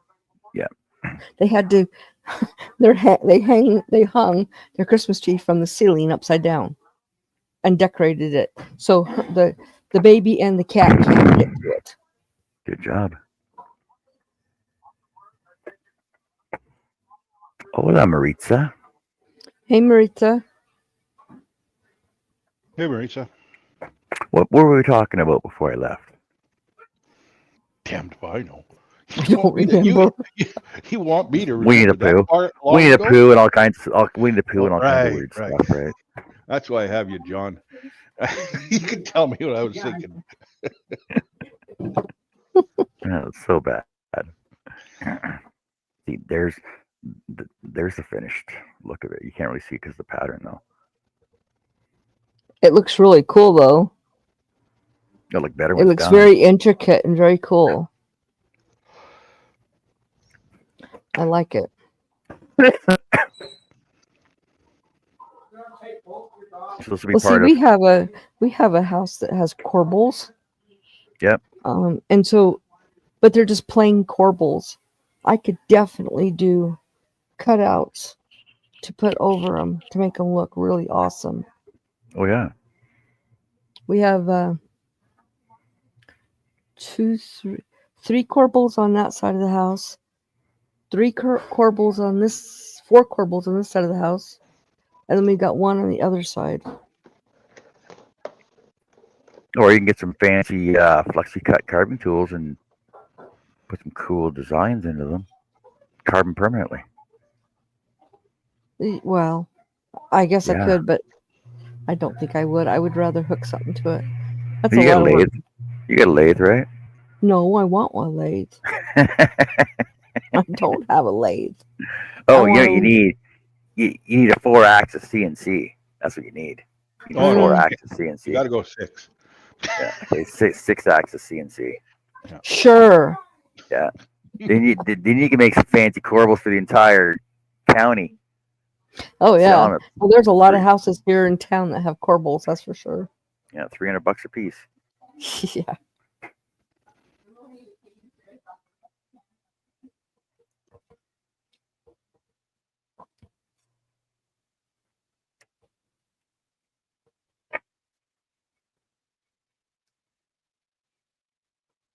No, it's just one more project that John had stuck in his head he wanted to do for a while. So That's cool. My buddy that owns a chopper shop in town, his son at the time, son died. But anyway, the son and another guy were building a chopper, and they took for the forks, like that hold the front wheel and parts of the frame and that, and they took solid bar stock, like round stock, and they grooved it. It's called fluting, and so you get this 1/4 inch flute. Yeah, it'll put about a 1/4 inch groove. It's rounded in the bottom, so it's like troughs. And then they heated it up red hot and twisted it, so it had this, the grooves all twisted. And they did that for the handlebars and different things on it. The idea was, to kind of represent very old wood. You know how it hit old woods, like say a scythe handle or even a shovel handle. It'll start to decay and have these grooves in it. So anyway, they did that, and people go, "Oh wow, is that ever cool? How would you do that?" And he kept telling, "Well, we got a 12-axis CNC." And the ones that didn't know, they're just, "Oh yeah, that's neat," And the other ones, ah, you're lying. Greg. But all was done on a milling machine to make these grooves, and then Greg, I think you were right. My husband said that the motorcycle is a 975 cc's. Okay, yep, Touring bike. It's a touring bike. yep. Saddlebags. Well, yeah, but they're a hard plastic, not a. They're molded, or what do you want to call it? Yeah. Yeah, they're hard plastic ones. Yep. Yeah. I asked him, and I kept forgetting to tell you when I saw you. So I thought he was sitting right here. So I thought I'd just ask him to remind you.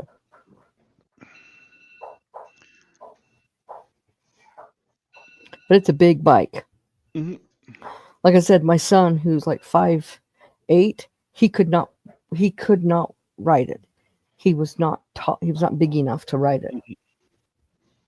His legs were too short, and it was just too heavy of a bike. Oops, hold on.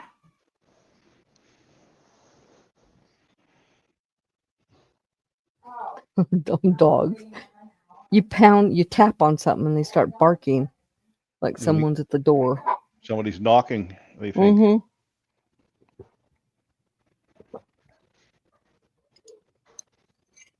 I hear you knocking, but you can't come in.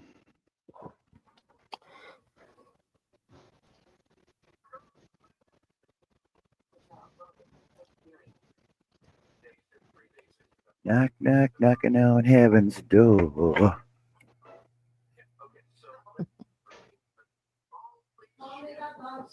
Now, did Chris Christopherson write that? No, Somebody that he was was associated with? no, that was what's his name? Folk singer. What's plays the harmonica? Bob Dylan. Bob Dylan. Yes, Bob Dylan sang the original "Knock on Heaven's Door" Okay. way before, long before Guns N' Roses did it. Apparently,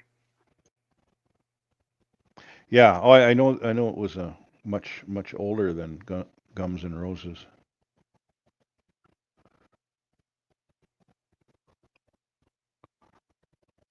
yeah, Bob Dylan, 73.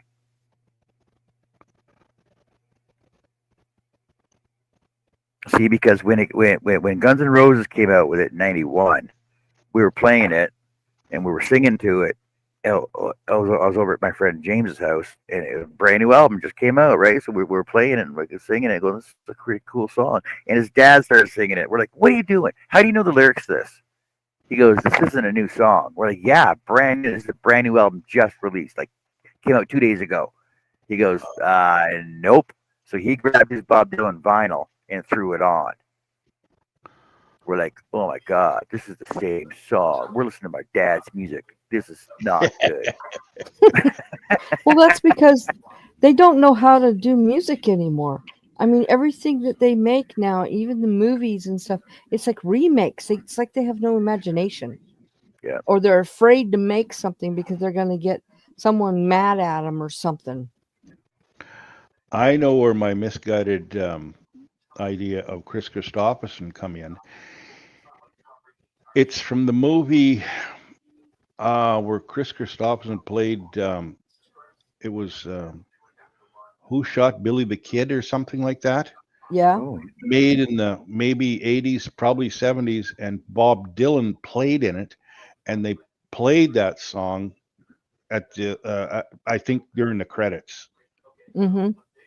So that's where I put Knock Knock Knock at Heaven's Door as being Chris Christopherson because, well, but now I know. Now I know. Red means stop and green means go. Yeah. Bloodworth, Last Rites, Outlaw Justice, Two for Texas. These are Chris Christopherson movies. Lone Star, maybe Lone Star. Pharaoh's Army, Sandino, Pair of Aces, Tracker, Stagecoach.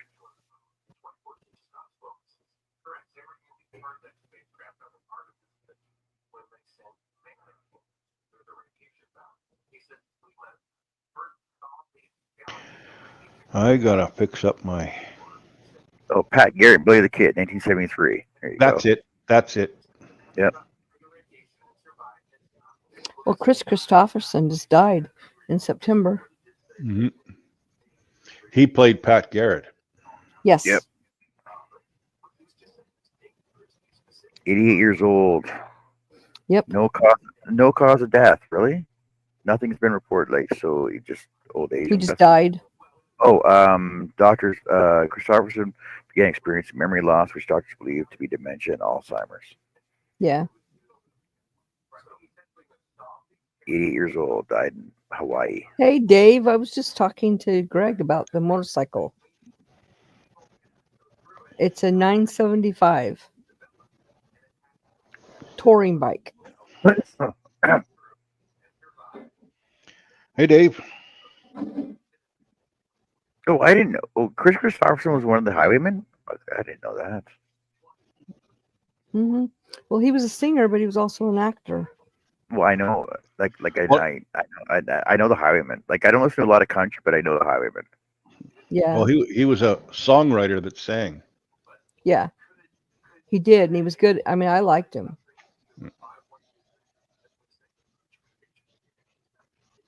And it's funny, like Chris Christopherson, you just think of people, how they looked and how you remember them and how old you think they are. And I would have put 20 years on Willie Nelson over Chris Christopherson, but Willie's still going. Well, yes, and the pictures of Chris Christopherson not too long ago, he didn't look that old. He's always looked the same though, right? Like he's always looked Yeah, he young. did. Yeah, that's what I'm saying. Well, it's kind of like that Married to Goldie Hawn. What's his name? Oh, I know who you're talking about. Kurt Russell. Kurt Russell. Kurt Russell. Yes. Looked the same forever, or still does. Yeah, he just his hair's changed. Well, And but he was a Disney kid, right? yes, he was. Way back. He also was on Gunsmoke as a kid. Okay.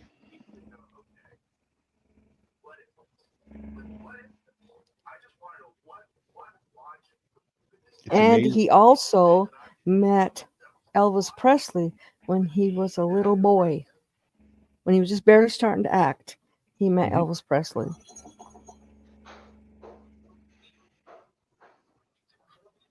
I always thought that Kurt Russell looked like somebody else. Kurt Russell looks like, who does he look like?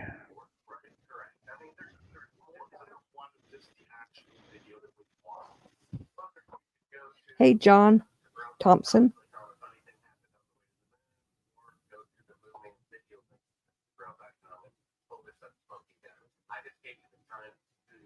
And he's Yep, same to John you. Thompson is wishing us all a Merry Christmas and a Happy New Year, a healthy Happy New Year. You too.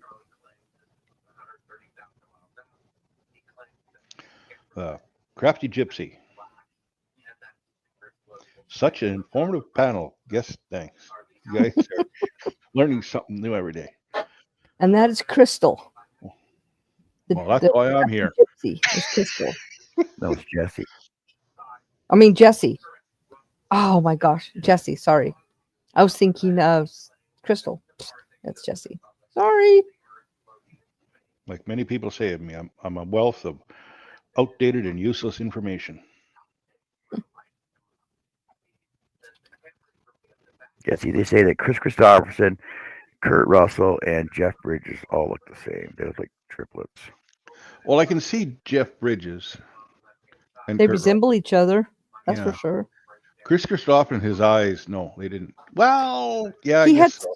well, yes, but his eyes were smaller. Yeah. See, I always thought that Kurt Russell looked like what's his name from Dirty Dancing with Patrick Swayze. See, like Oh, there's I don't see that. there's Let me Patrick see. Swayze and Kurt Russell together at the same Oh age. yeah, yeah, look they like do. twins. Yeah, you're right. Patrick No, Swayze, as he got older and got sicker, his face changed before he died. no, people look the same, or to me, or look like brothers or whatever, and they actually made a movie about them being brothers. Was Tom Selleck and Sam Elliott, and there was Yeah. another guy in there in the thing as a third brother. Well, he didn't look quite like it, but it was an easy sell for me that Sam Elliott and what's his name were brothers. Yeah, Sam Elliott is another one who doesn't look as old as he is. Doesn't Yeah. age until he shaves. Right. He's got that iconic mustache he's always ever had. Right.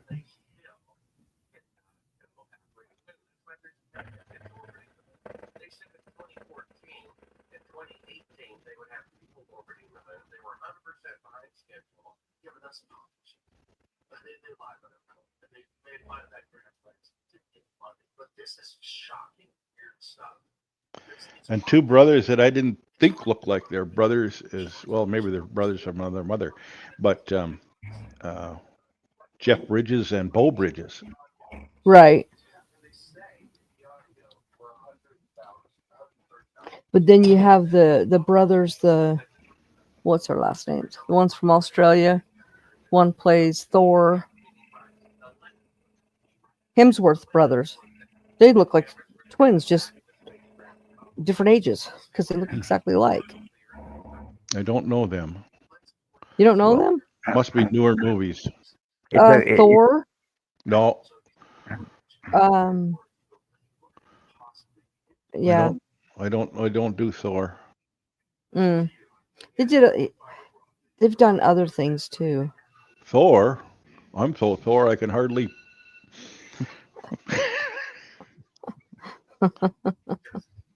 well, it took me forever to actually realize that Charlie Sheen and Emilio Estevez were brothers. He has three. He has two brothers, Emilio Estevez, and then I can't remember the other one's name. And then he has a sister too. And I know. See, um, Ramon and Renee Estevez. Emilio yes, yes, Ramon and Renee Estevez. right. And their dad, Martin, he decided to change his name to Sheen. They told him that no one would ever want to watch him or anything if he used his real name, Estevez. So he changed it to Sheen. Well, when his son was born, Oh, and when he was getting ready to go into, he changed it to Sheen. But then Emilio always left it, and he's, in my opinion, he's a so better actor than his brother. so I did not know that Charlie Sheen's real name was Carlos Irwin Estevez. Yes, he changed his name. They said that nobody would ever watch him if he kept his real name. And so he changed his name, and only his one son went for the Shane name, but the rest of his family kept Estevez. Now Martin Sheen. He's another one of those non-aging Yes, Yeah. he is. lookers. Yeah.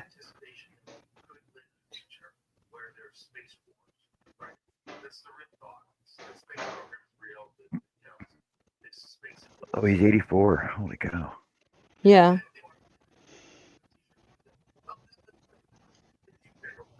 Oh, see, and Martin's name is Ramon Gerard Antonio Estevez.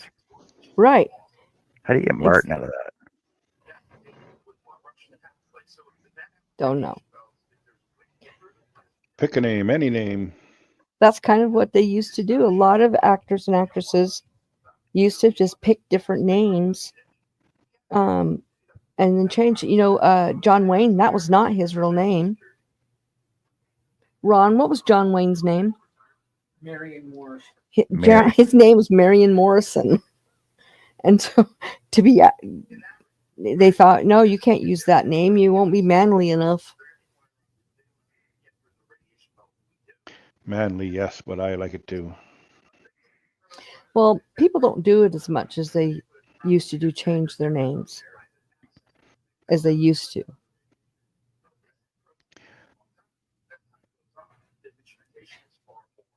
Marilyn Monroe. That was not her real name. No. Her Right. name was Norma Jean. Goodbye, Norma Jean. So John Wayne's first role in The Big Trail in 1930, the director Raoul Walsh urged him to change his name from Marion Morrison to John Wayne.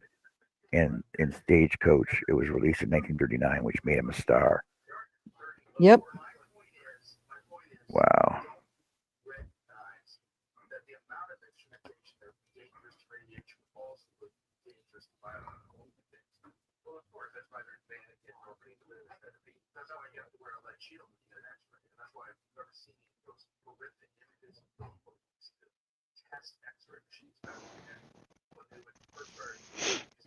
Thank you, Tracy. I just finished wrapping just a little while ago.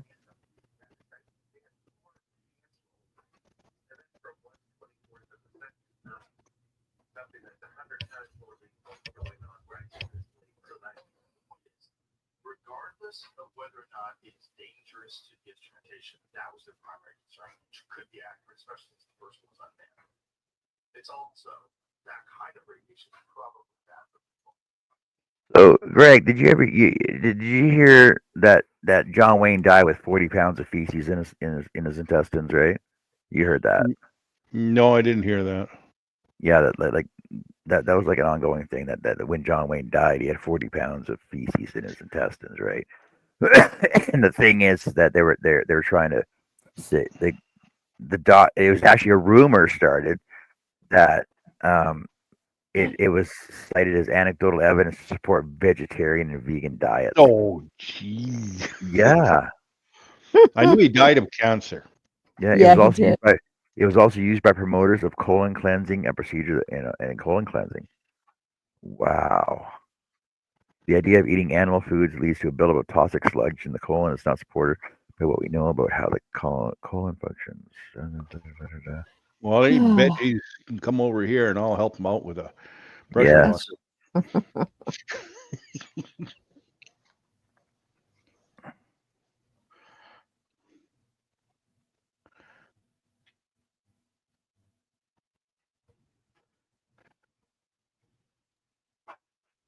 How do you tell if someone's a vegan?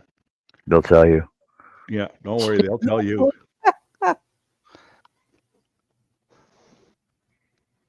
You know what's so weird about them? Is vegans will use a cell phone all the time. Did you know there's animal byproducts in your cell phone? Oh, yeah. Yeah, because they're made of dinosaur matter. I don't know. All I know is they have animal byproducts in them. Yeah, because they're made from oil, which is dead dinosaur.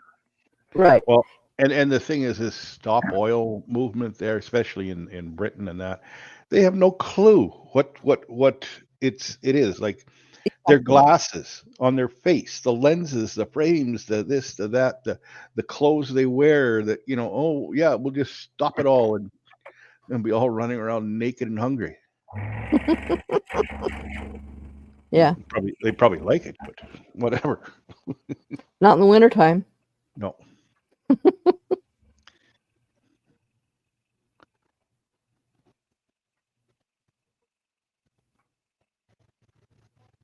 No, they just haven't got a clue. True. I'm conservation. That's fine. Reduce and what you can, who can. Like, not everybody can reduce to zero emissions everywhere, depending on where they live and all that. But waste is one thing, but going completely outlawing anything, forms of heating for your house and everything, that's stupid. Right.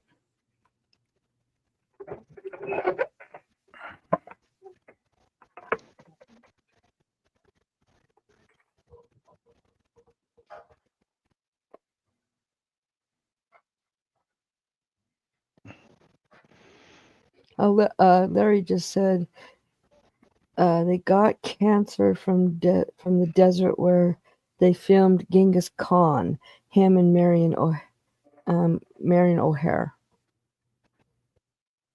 I thought it was cigarettes. Cigarette smoking was lung cancer, was what supposedly got. I don't know. But the thing is, when did he die? And it was a long time ago. Maureen O'Hara, I liked her. Mm-hmm.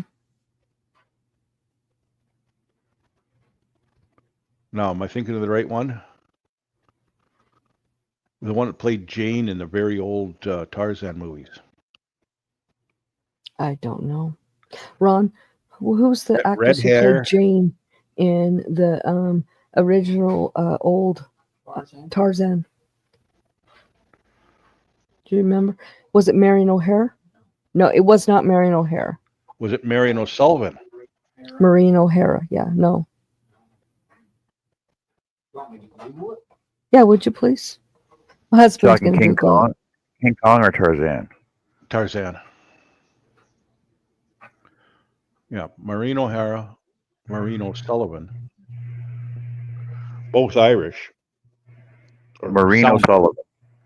It was a Maureen O'Sullivan. Yeah, okay. From Tarzan That's the who it Ape was. Man. Ron.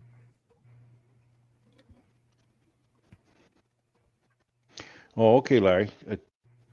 Talking about the Oh yeah, over out in nuclear. Nevada. Yeah. Is that what he's talking about? Mm-hmm.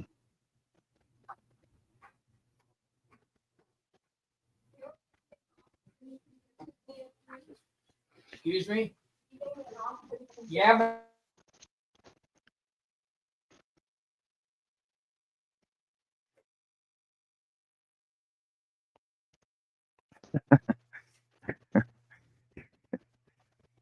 Little known facts. Who was the first Jane? Nobody had a TV in 1932 when the first Weissmuller Tarzan movie was released, so it was in no way a TV movie.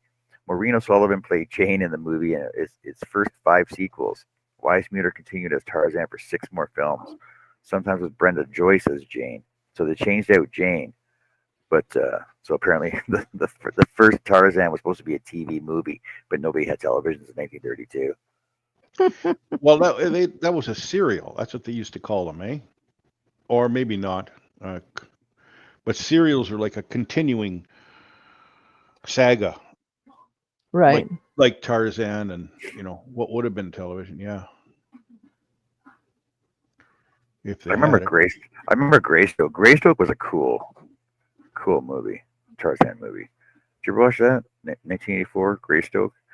I Starred remember it, but I don't think I ever saw it. Yeah. starred Christopher Lambert from There Can Only Be One.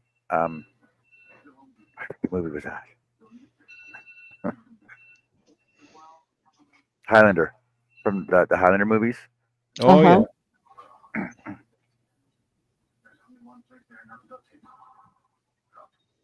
But Now he looks like Chris Highlander. Lambert. What? Go ahead, Highlander Highlander. was it?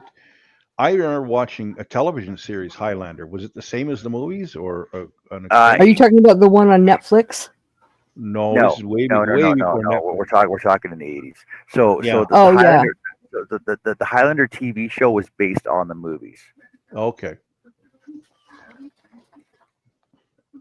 There can only be one, so that it was a group of immortals that had to go around killing other Yeah. immortals. And the guy with the cane, he was a Canadian, and he's also a blues artist, or he played blues, and had a few albums out. Hmm. Oh, the older guy with the walked with a cane. I don't know the character name or his name, but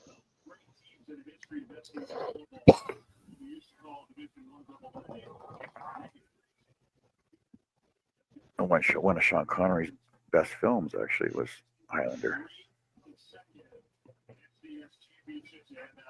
He played the Spaniard.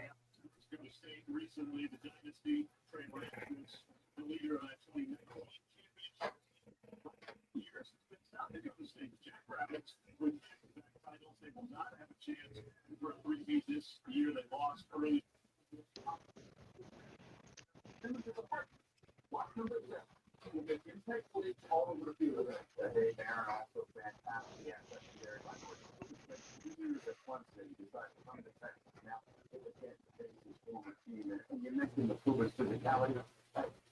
Physicality really stood out was the difference against the Petchdemi that we saw a couple weeks ago. Get on the river stand boxing battle. Thank you. Coach, you've been in playoff games before. What are you preaching to your team in this time leading up to You done that yet, Connie? What? You done that yet? No. Oh. I'm only on the second skein. I've done about 8 inches, but I just started it maybe 30 minutes before you're live last night, and then I worked on it last night, and then I just sat down when I got on the computer to work on it, and I've done over half of it. So let's see, I've done 1, 2, 3, 4, 5, 6, 7, 8, 9, 10, 11. I'm on the almost finished with the 12th row since I sat down. Cool. So, but it's a little baby blanket, so it's got to get long enough to go around a baby. But I have 4 seen more Joe. skeins, and I have this is all that's left of this one. And I have 4 more to go. So I seen Joe's rug she was working on last night, and it's a Baguette rug. And I'm like, that would actually make a cool looking poncho.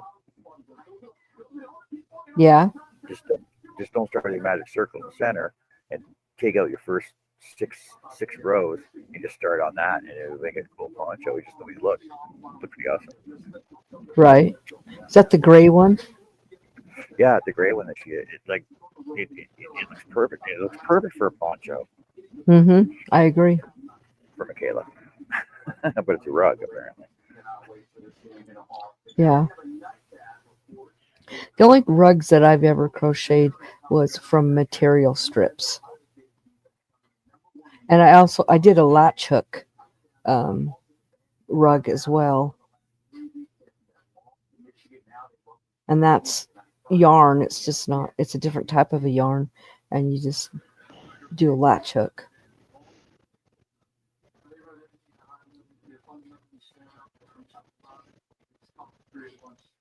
Which I really enjoyed doing latch hook, but I haven't done it in 38 years or something like that.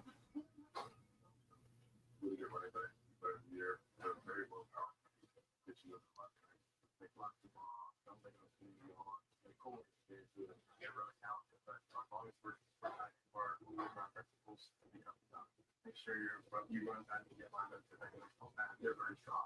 They're built inside. You have to make sure we're playing a good situation football. It's getting that perfectly. See. Wise, everybody thinks Tennessee is about a passing fee that goes to the people, but really it's been.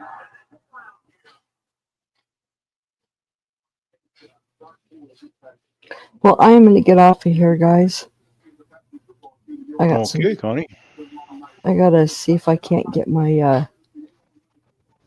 I'm not sure if I'm gonna do it, but I gotta figure out. I gotta do my window trim. I gotta get it back up on the wall where it fell the other day. Get my plants back up now that they're done with that wall outside, and hopefully, when they start pounding on the walls on the front of the house, it won't rattle anything and make it fall down again. We're getting new windows May 1st. We're getting 4 new windows that the hail broke in the storm, and they're supposed to be bringing them the week after New Year's Eve or New Year's. Are And you gonna, then Greg, are you going through Window Mart?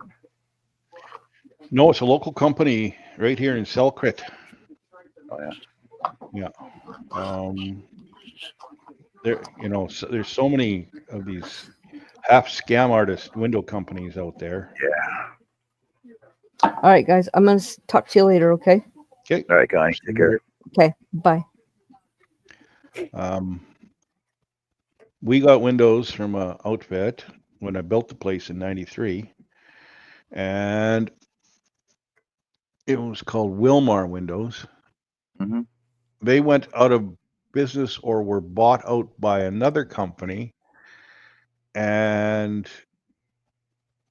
then they wouldn't honor any of the warranty. But we had one we replaced under warranty, but it's the old thing. Oh yeah, the window's warranted or whatever, guaranteed, but you have to pay labor to install it. Yeah. So it was a $200 window. We had to pay 500 and some dollars to have it installed. Wow.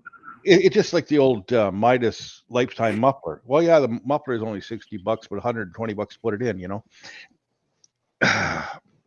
So anyway, they've gone and they've lost their seal and the mechanisms to crank them out. We got what do they call them?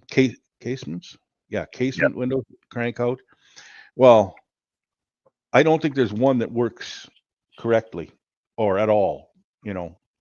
Really? So you got to go outside and push the window in and then, do the latches from the inside. So that's a 2-person operation. And I went with wood because, hey, I'm old, right? I like wood. and they did have the vinyl and the plastic and I think they had aluminum at one time, like framed. But I went, oh, I want wood. I like wood. And, well, guess what? Wood swells, and I guess that's what breaks the cranks and that because it's got too much, whatever. And so anyway, we're going with vinyl or PVC. Yeah, which is vinyl,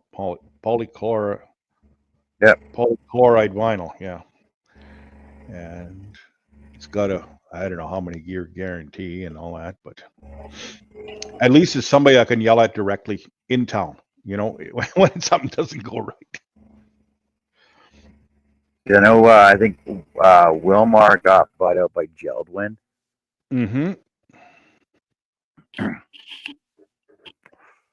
But I know they state that like our trucks in town through Outdoor Elements, I think is the name of the company, that they still advertise Wilmar and Geldwin on the back of their trucks. Mm-hmm.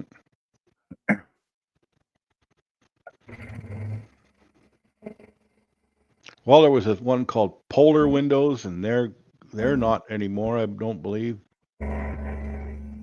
because my sister put in windows about 2 years. Well, maybe it's 4 years ago now.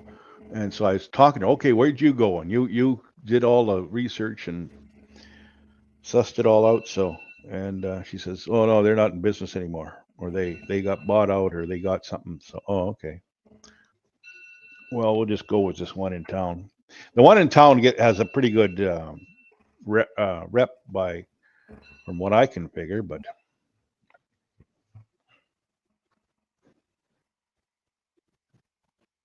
come wintertime, you get all this fogging in some of them. Well, cold spell, and then the summertime they're all hazy and Yeah. looks like you never clean your windows.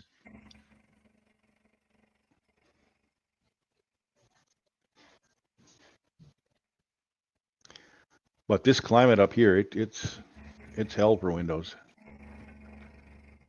The temperature swings, from winter to summer.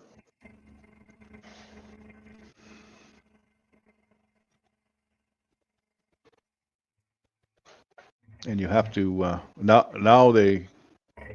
it's called e-glass, some sort of I don't know, Because thermal. it's got not Freon, but it's got a gas between the panes, Mm-hmm. keeps them clear. It used to be argon they put in there, but years ago. But it's argon now.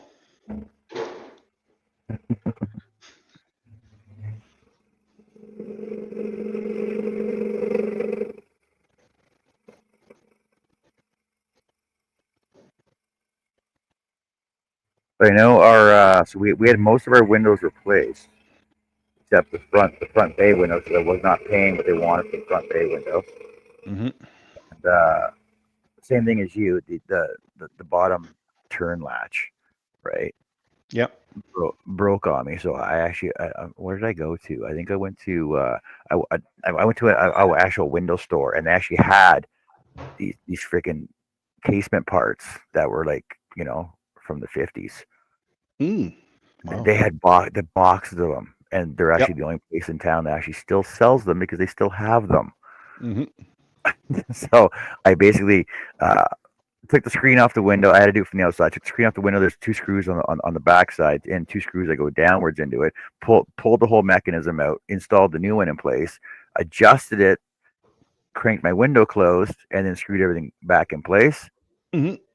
And they latch properly. I've never had a problem with them, and I did that like probably 8 years ago. I replaced both of them at the same time. Cool. Yeah, and my windows actually go. They turn out vertical, right, as well as horizontal. Oh, depending, wow. Depending on which way. Depending on which way you close the clasp, like the locks on them. Yeah, it's kind of like the two-way tailgate on the Ford station wagons. Yeah. Hey, Herb, how's it going? Just drop by to say hi. We're worried about you, Herb. Dropped off of social media. What's up?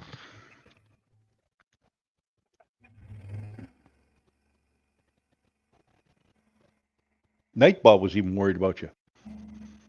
I was gonna, I was gonna check. I was gonna check in your hangout this morning, but we were doing some running around. You still have your hangout open, or do you close it altogether?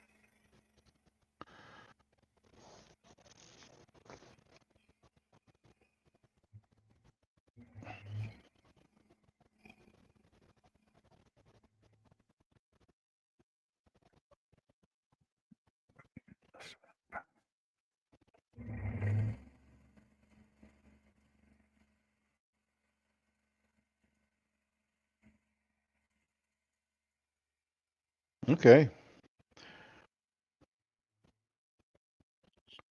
All right. First of the year, he says.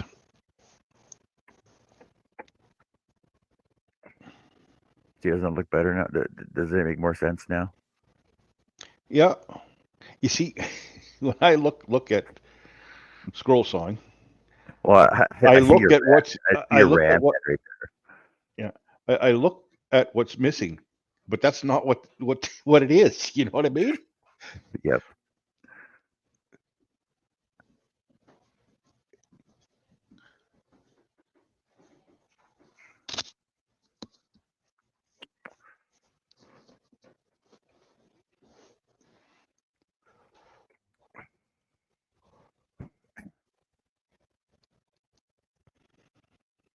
Yeah, like when you get more of it done, it'll make more sense. Mhm. I keep forgetting a bunch of these holes everywhere.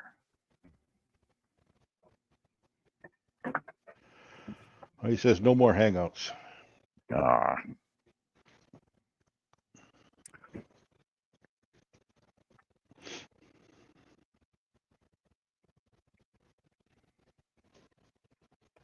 well, you can still come over to ours. Oh yeah, that's right. You're not in the group. You got to check yourself out of the group too. Damn it. Let me know if you want back in.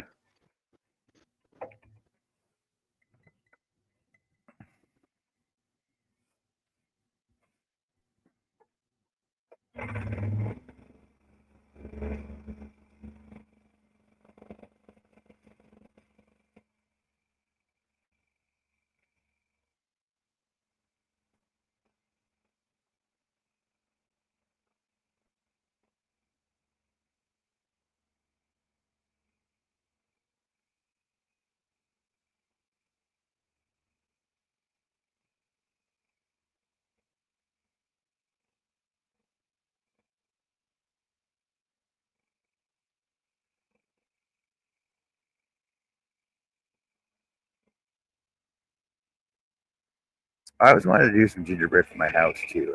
I don't know why. I just wanted to add a fancy touch to it. Well, I can't imagine there are many people that have it. No, Not in this day and age. I know that there's well in town here like the older historical towns have it on, but there's probably only like 7 or 8 houses that actually still have it on. You would see it on the porches or whatever you want to call it, the front entrances and that around in the old houses in Winnipeg, or even in Selkirk too.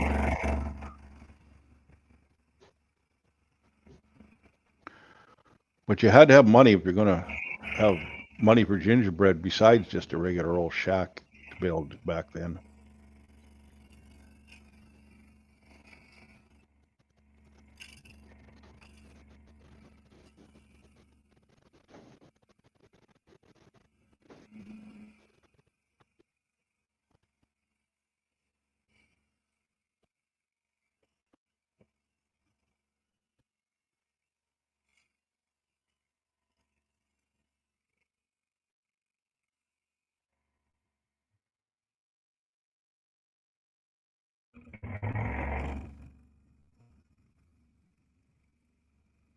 Yeah, Herb says he got rid of a lot of groups.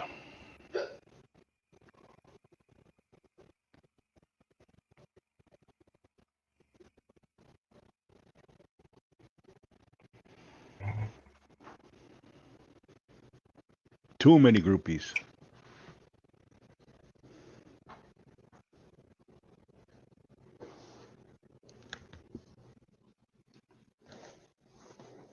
I'm gonna close down my panel link, my what if I could panel link. Nobody uses it anymore anyway. Oh wait, Greg does. Yeah. Yeah, I'll add you to our crochet group because more people from the crochet group are in here than anybody else. Okay. That'll work.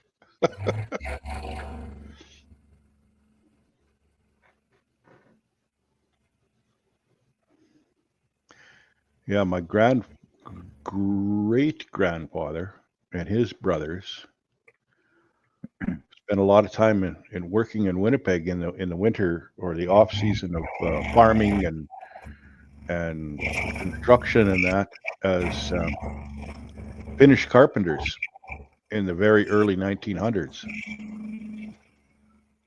And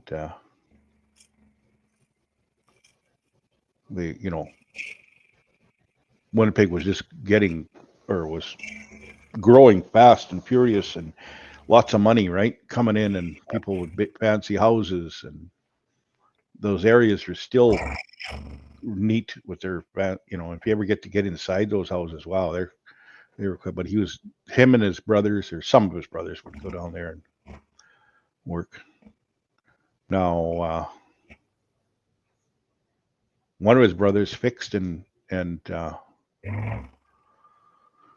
made violins, and he actually played on. It was the Ford. What do they call it? The Henry Ford something or other radio hour thing that was out of New York. Really? Yeah, like not all the time, but he was on there.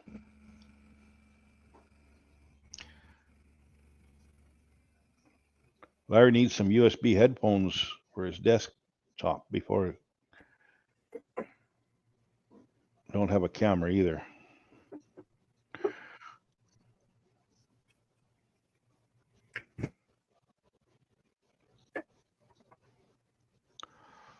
But my great grandfather, he also, he was kind of a shipbuilder / repairer, and this is Lake Winnipeg, and they had all these fishermen on Lake Winnipeg, and there were boats and there were sails on them, and that's how he died. He drowned on Lake Winnipeg, bringing a boat from Gimli down to Selkirk, where he was out of, and it was for repair. There was something wrong with it, and the storm blew up, and that was it. Wow. But he carved the ship's wheel for one of the boats at the time. It was called the Lady of the Lake, and it was like I guess it would have been steam powered, freighter ship. Because all the way along the lake, they had way up north, they had all these fishing stations, and so they would ship fish out of there that these fishermen caught, and then they would haul in goods, and they had a whole bunch of these freighters. Anyway, he did that, and he also carved the columns for the original Selkirk hospital that were at the front entrance. Cool. Yeah. My dad was a pretty good carpenter too, just as a hobby, he was a mechanic, but. I've been watching this guy on YouTube. He's like a stonemason, and when they were doing the restoration on Notre Dame there because of the fire. Yep. He got called in, and he's young too. Like he's only like 27, 28 years old. And this guy he's I don't know where he learned his techniques, but he is so good at carving granite and sandstone. Like he gets he gets a block of like a square block, probably 2 by 2. Mm-hmm. And he draws all his everything on it, and then he starts carving away with hammer and chisel. It's all done by hand, hammer and chisel, and he takes this block of brick, this block of stone, and turns it into these most ornate, intricate, like detailed, like fleur de lis and stuff, like fully detailed crafted, right? Like Hmm. in the, like back in the olden days where everything was done by hand and there's the Yeah. only way to do it. So he replaced blocks. I think he's done some of the apartment building as well. Okay. And like and you can't even tell that these are modern made pieces because they match up exactly to all the other brickwork, Mhm. like masonry work. Like Yeah. this guy's a master at what he does. It's unbelievable. Hey Liz, how's it going? How you Hi, doing? Liz. I watched. It was in the news or a news article, like on TV, and it was about that Notre Dame, um, whatever they call it, cathedral, basilica, Yeah, whatever. cathedral, yeah. Yep. And he's out of Montreal, and he's a blacksmith, and he made 60 mainly axes for them to hew out the logs, the timber, to make the um, the repairs to it, and they wanted it all done with period correct tools. So this guy was cranking out axe heads. It was really neat, and they had that kind of old look to them, you know. Uh, okay, see her.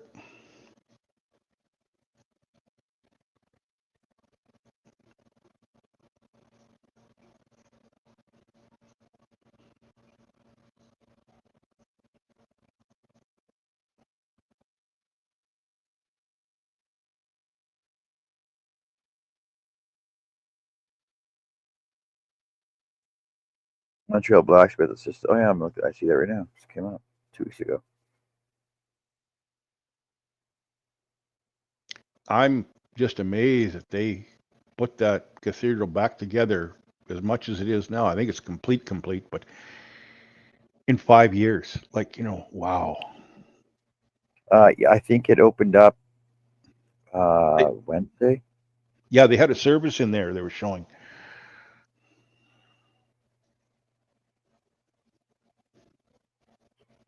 5 years. Yes, 5 years it was shut down for. Was it really that long ago that the fire was 5 years ago? Yeah, but they're doing the Parliament buildings in Ottawa, and I think it's going to be ready in like 2055. Like, what are you doing? Yeah. Oh yeah, it And reopened they all have new equipment. reopened Sunday the 8th. Yeah.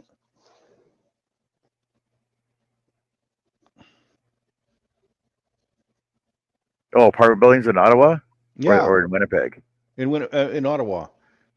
Yeah, like they're always doing renos on it. I'm like honestly, it would probably be cheaper just to rebuild the whole thing from Yeah, scratch. they just need one of them 3D printers for cement, and just where you go. Just Oh yeah, exactly. Well, I know. What was I talking about the other day? Oh, well, you heard about the whole the budget. Oh my god, that Mr. Finance quit yeah, yeah, because Trudeau. Like I was watching the speech from Polyev about how basically she overshot her $40 million budget by 23 extra million because it's now at 63 million, yeah, and that basically Trudeau and the carbon tax Carney is what he kept calling yeah, him carbon tax Carney. Uh, threw her under the bus. They were basically riding the back of the bus, and it came to the front where she was driving, ripped the steering wheel out of her hand, pressed on the gas, and went off a cliff. And then they threw her under the bus. yeah. And they're like, "No, you were in charge of it. It's your fault." I'm like, "That's just man." Mm, I'd be like, yeah. But did you hear that though? And I didn't know this, but he offered two other cabinet ministers, or whatever you want to call them, that what the position, and they didn't want it. and they didn't want it. So Yeah, in that one day, there were four,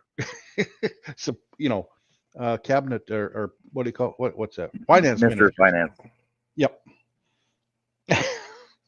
Unbelievable. It's a freaking joke. Oh, well, I was listening to some Paulie clip there, and this is, well, when you hire clowns, you get a circus. Yep, that's true. I love the arguments that he starts with Trudeau all the time, though. Yeah.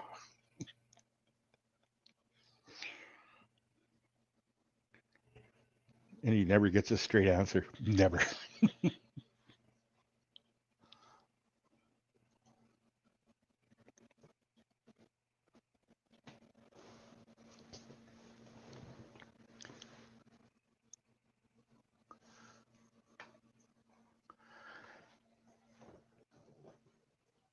Well, we're supposedly going to have an election in the new year.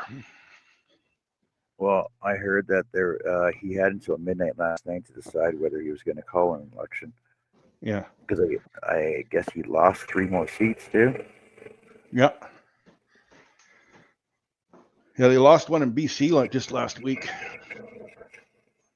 through a by-election.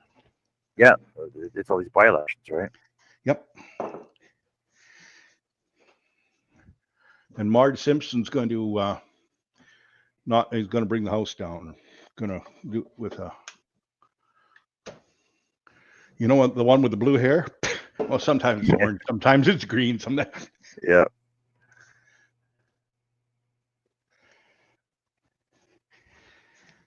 Oh. Vote of confidence, non-confidence, I guess, is coming. Voter non-confidence. Well, see, but the thing is like honestly, the Governor General should just step in and go, you know what, just quit, just be the bigger man and just walk away. There's not Yep. much sense in even stay any longer. And the thing is, the Governor General has 3 jobs to do, and is appointed by Trudeau, and they have the power to fire Trudeau, and I don't Yep. know why they haven't yet. Well, yeah. They're just too worried that a new prime minister is going to appoint another one, and their credit card is going to be taken away.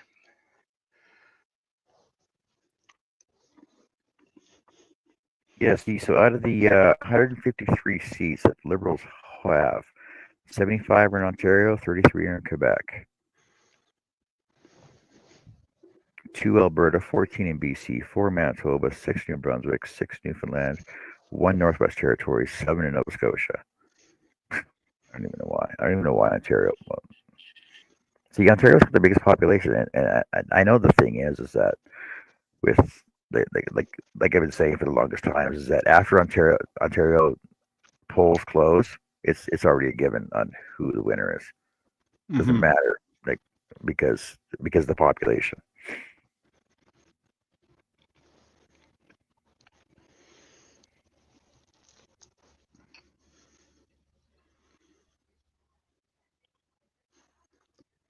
But I'm amazed that sometimes a party will get into power with less than the Canada-wide popular vote, you know?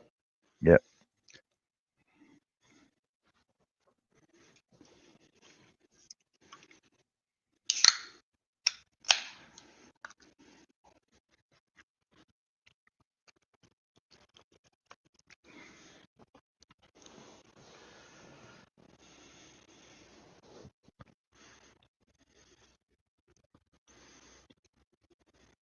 Oh, what was the latest thing I heard? I heard that they have the Senate has to stay in session until after Christmas now because Trudeau decided not to do something. Well, that's funny as well. The Senate's another thing, you know. It's kind of a, what do they call it, like a lame duck, you know? Yeah. Thing, and either give it more power or get rid of the damn thing, because all it is a slush fund for ex, you know, party members. No, that's what all the consulate jobs are for. Mm-hmm. That's why nobody hears about Kim Campbell anymore. No. After she was prime minister for what, 3 months? Mm-hmm. because I think she's some. What is she doing now? Man, she's 77 years old. Holy cow! How old? She's 77. Who?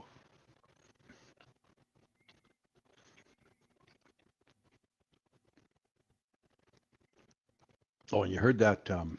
Now, whatever the ambassador to whatever with the New York apartment, and they bought him like $11 million condo for Canada. Really? Yeah, it was about 6 months ago. The Canadian so and so that has an office in New York, also has a residence, and it's like a whole floor of some old fancy building. And well, that wasn't good enough. They went and bought another one for 11 million, and they don't know what to do with the old one, either sell it or fix it and sell it or whatever. But like, $11 million. What do you do? Well, you have guests come over and you try and do this and lobby for this and lobby for that, and feed them very expensive meals at $500 a plate, and just hobnobbing basically. Wow. But hell, you can do it with email.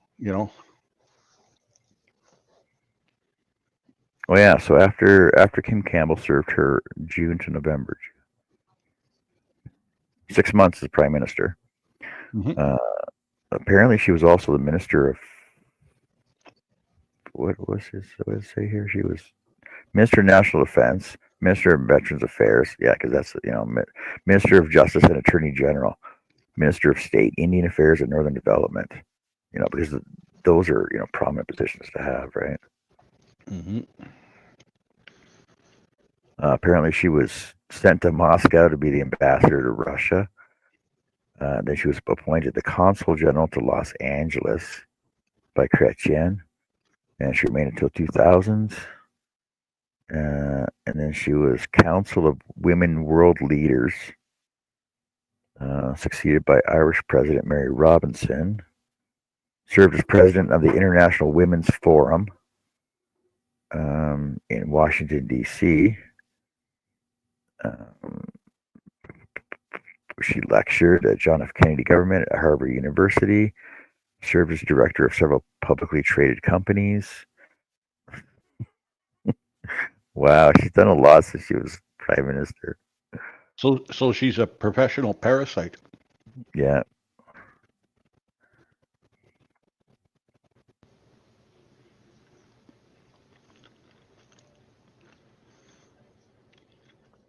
Sucking the taxes out of the Canadians.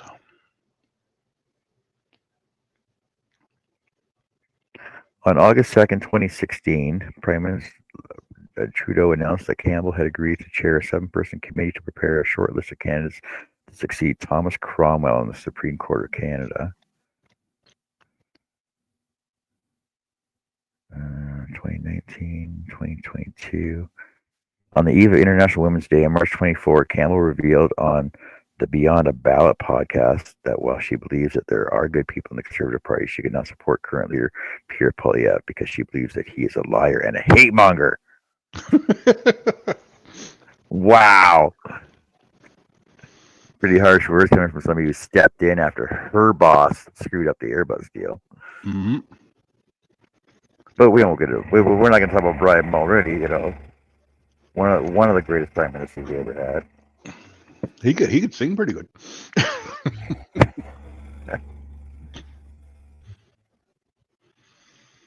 I was talking to my new helper at work the other day. We were talking about Trump. And I'm like, it's just as bad as having, a reality TV star as president. It was just as bad as when they hired an actor the first time.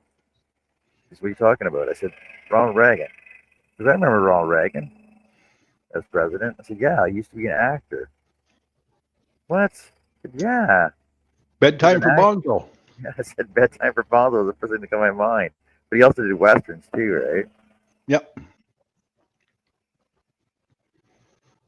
He said, I didn't know that. I said, yeah. It's like you know, all these stupid governors they elect all the time too. One's an ex wrestler. When Arnold Schwarzenegger was a freaking governor too. Jesse Ventura was a wrestler. A lot of wrestlers and actors become governors of state because they got nothing better to do. People are like, yeah, we want this guy working for us. Yep. It's.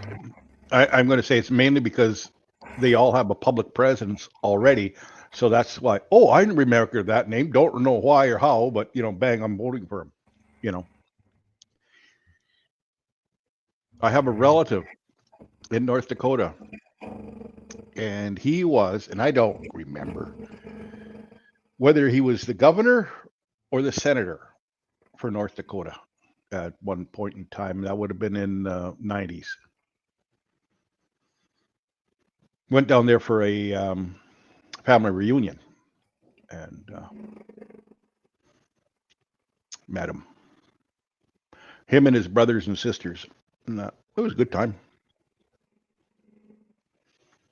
Meet people you're related to you never ever knew or heard of. Yeah.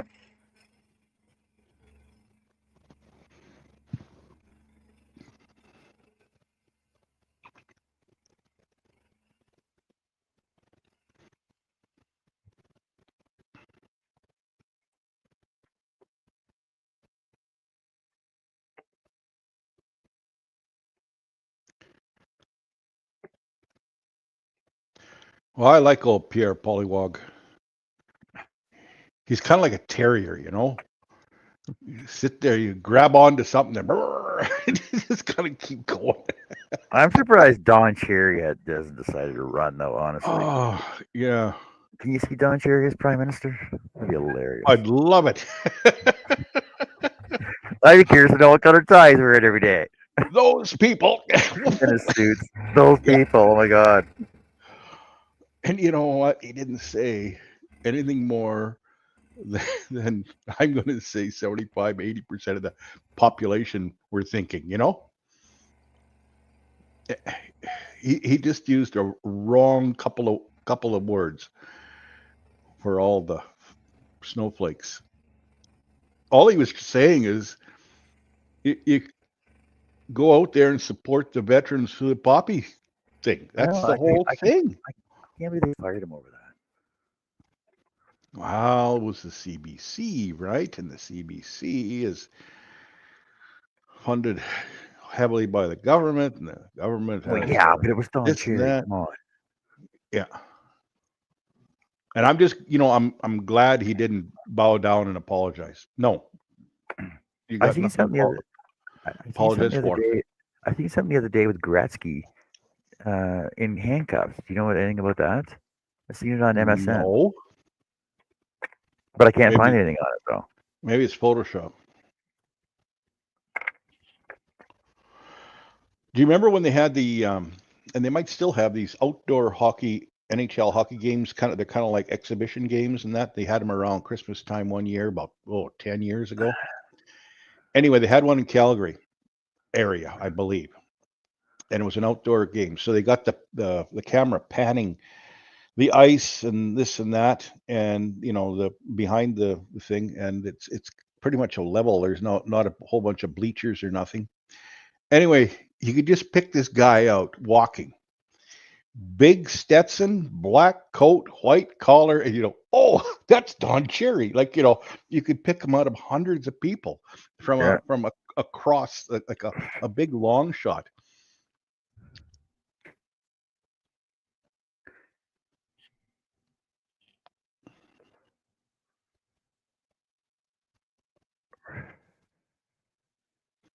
That's what I want It's to see.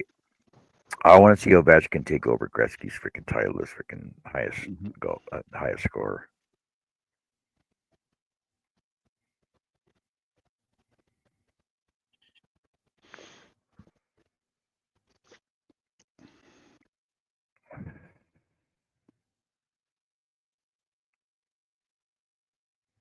Like, how close is he anyway? How close is Ovechkin? I wouldn't know.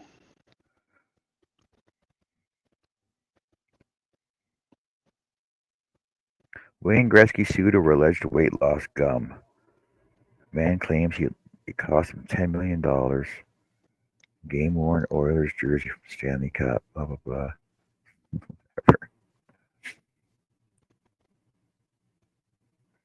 Bill Murray, Wayne Gretzky, and more compete for $1 million in this epic golf event called the Match Superstars.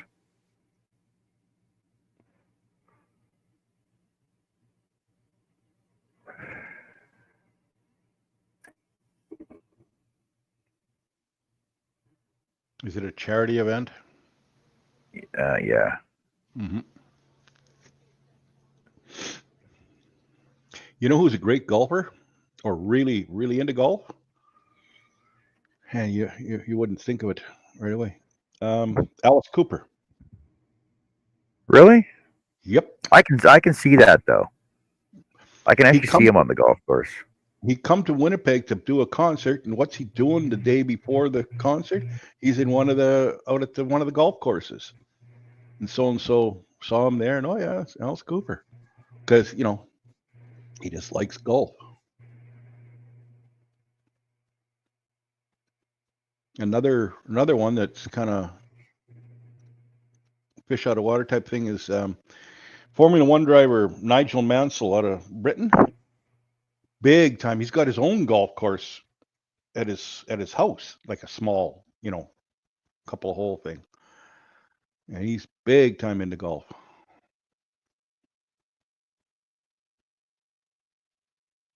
I played one game of regular golf and 2 games of snow golf in my life.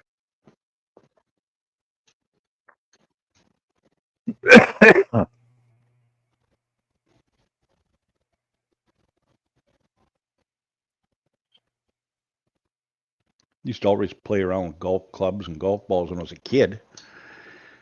Just in the empty lot down the road, and a couple other kids would do it. We'd have our own little games.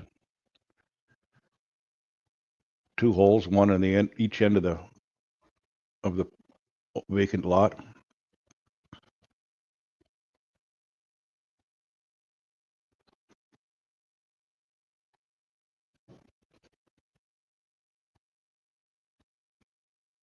Oh, you seen that new movie? Like you don't follow sports. Have you seen that new movie coming out about McDavid losing the fucking cup? No, Connor McDavid. Yeah. No. Not Connor. Connor's cage fighter. I'm talking about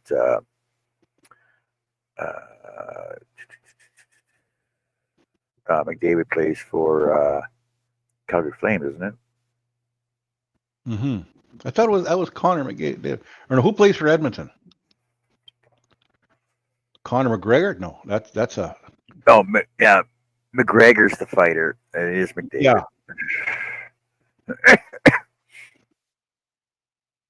Does he play for? Yeah, he plays for Toronto, I think. Yeah, he does.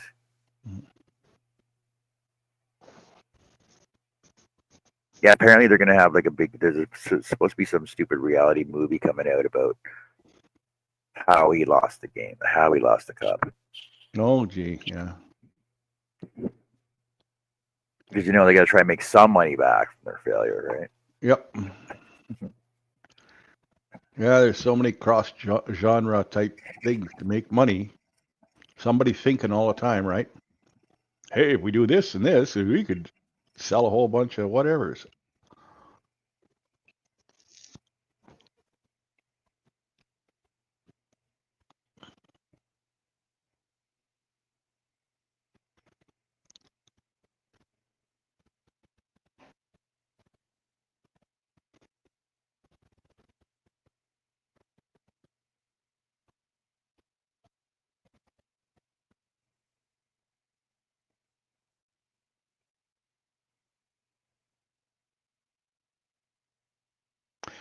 I like the movie Slapshot.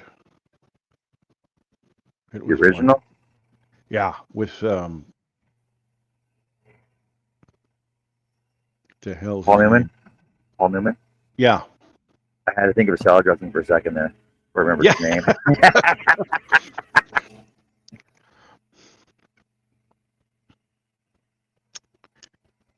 He was into race No, cars. the salad dressing guy. What was his name? Paul Newman. That's it. Paul Newman. Paul Newman salad dressing. Ah, man, I just broke that. He raced till quite a like on cars, quite an age, and like whatever you want to call it, sportsman class or something like that. Like not sports cars or whatever.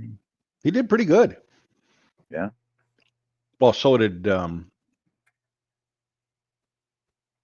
Bullet, Steve McQueen. He raced motorcycles in California. What they called hare scrambles and like off road um, cross country things, kind of like Baja esque, with motorcycles. Yeah. And he had to enter under the pseudonym of Harvey Mushmouth. What? He didn't want his bill, his whatever his film company guys know about it for insurance reasons. Oh, okay.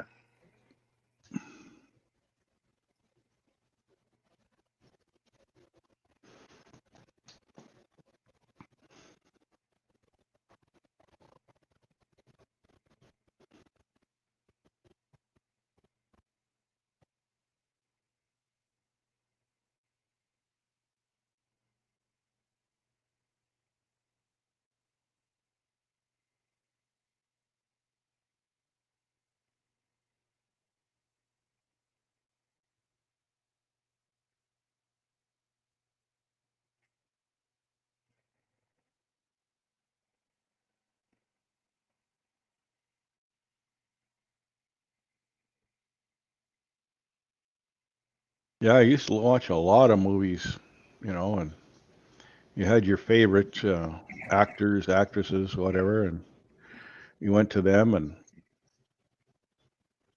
and then it started. I don't know. They kept getting the stars kept getting younger, and I kept getting older, and the plots were just not lining up for a lot of it. And now with all this, what do you call them? Marvel comic CGI. movies and all No, that kind of stuff. I I can't get into them. no. And all the people that act in it, like I know a couple of the people, but not many.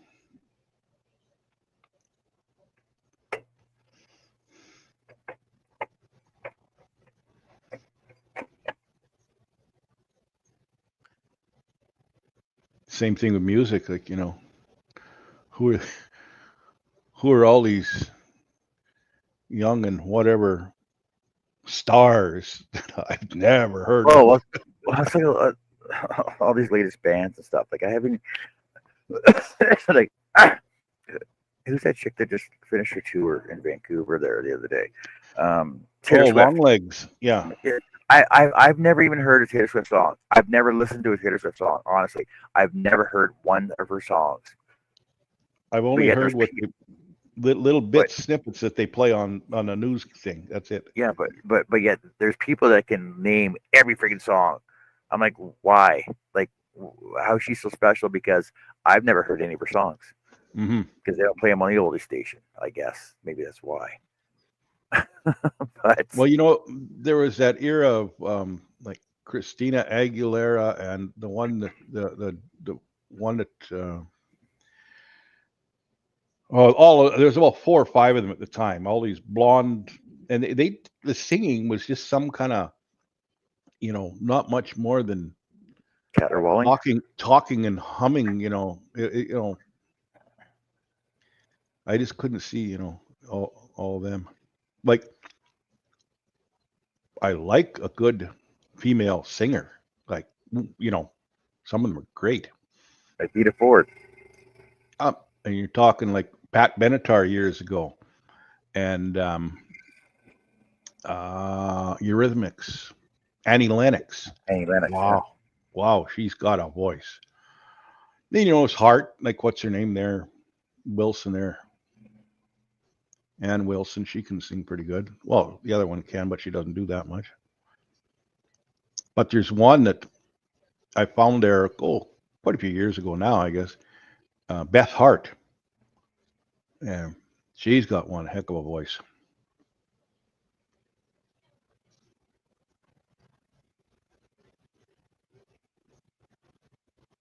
She's got, There's a you know, Canadian kind of. country. There's a Canadian country artist out of Brampton. I think she's out of Brampton. Her name's Bree Taylor. She reminds me of a who sang that what's her name? Locomotion. Who sang Locomotion back in the 80s? Grand Funk, but it was No. Little Eva was the first one. No. In the 80s. Yeah, I know. You see, that's where I kind of drop off. Yeah, I know. Not Kylie Minogue. Yeah, Larry, Debbie Harry, good, good singer.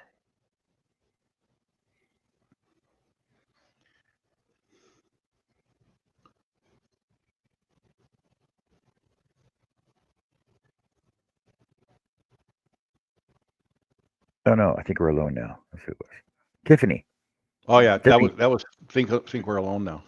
Yeah, so Tiffany's from Toronto, right? Mm-hmm. Oh no, Tiffany's American. I thought she was Canadian. Yeah. Oh, okay. Born in California. I thought for sure she was Canadian. Oh, I'm thinking Robin Sparkles. That's why, because they look alike back then. Hello, Mike.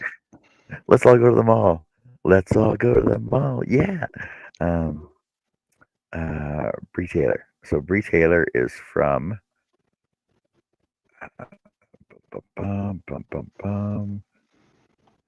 Bree Taylor, a country pop singer, songwriters are a notable achievement in the music industry. Her song "Standing Still" reached the top 50 in the 2024 CBC Searchlight contest and was the only unsigned artist finalist. She is from. I know she's Canadian. Canadian. She got a lot of really good songs, actually. You should look her up. Listen to her. She's actually really good.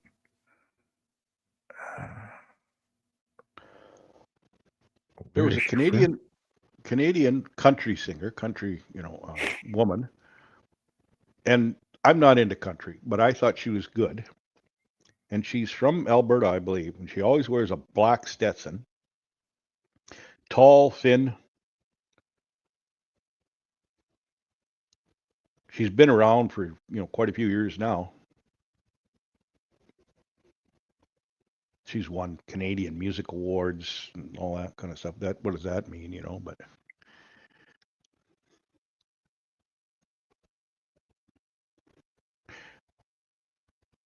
now, do you remember the song "Hey Mickey, You're So Fine"? Yeah. You blow my mind. Hey Mickey. Yeah. By Tony Basil. Tony Basil, yeah. I was gonna say Tony Braxton. I don't know why. No, Tony Basil. Now, do you know where she started off in her whatever career? No. It was in choreography.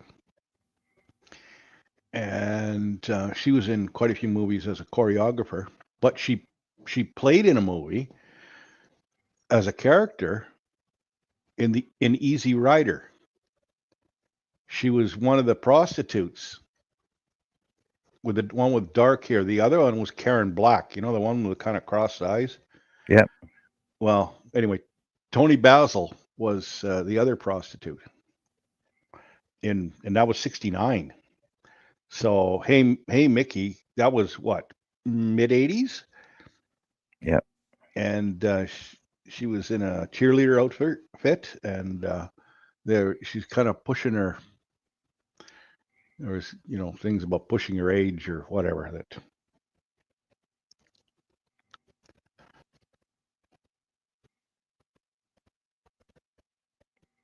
Well, good for you, Mike.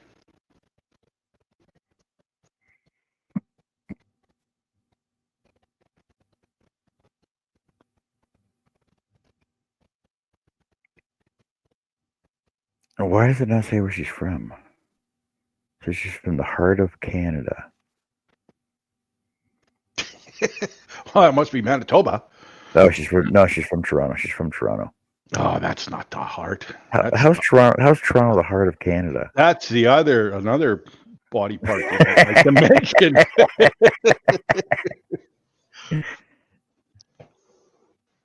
Yeah, she's a really good artist though. So you're saying there's a female country singer, Black Stetson.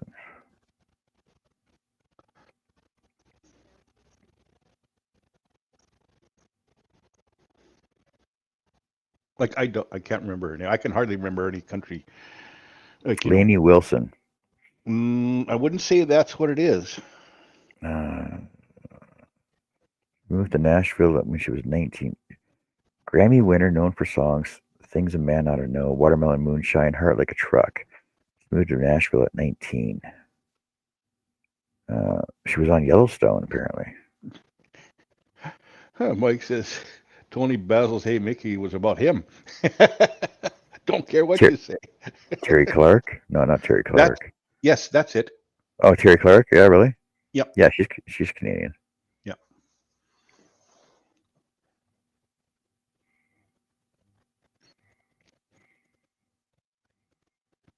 Is she Albertan though? I thought Albertan, but I could be wrong. I just think every country singer comes from Alberta. Wow. Wow.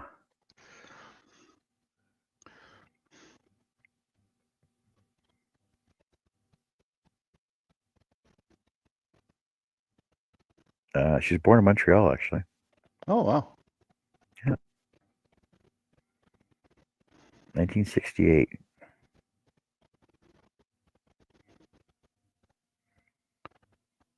Terry Lynn Sawson.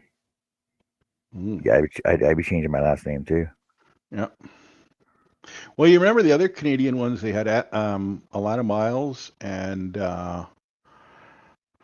another one of the same era, and there was one that those leader singer of the Headpins there. She had a voice. Wow, she could belt it out. Can't think of her name.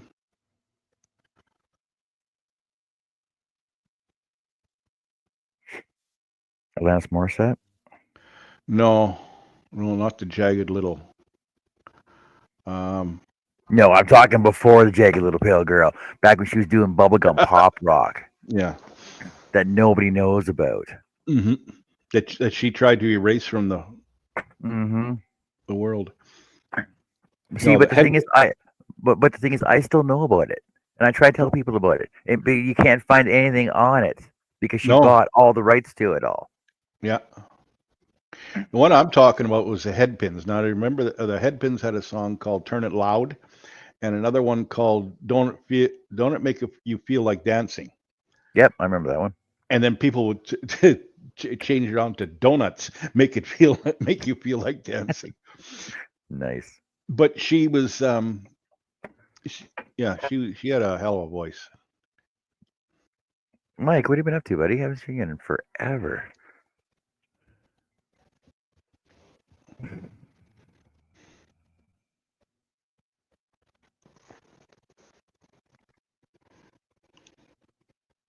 Tony Basil, hey Mickey, I'm sure that was about me. Mm-hmm.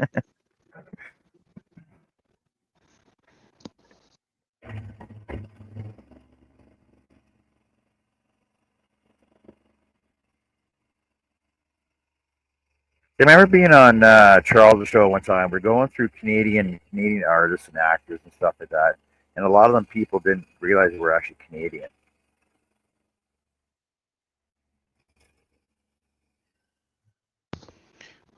The one I'm thinking about, the Headpin singer, is Darby Mills. Darby Mills. The name sounds familiar. I don't know why though. I think they were out of BC. Vancouver there somewhere.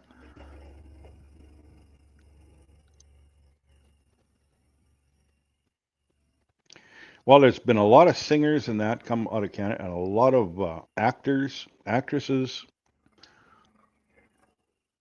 Um, you go way back. Um, Lauren Green and Bruno Gurucci. yeah.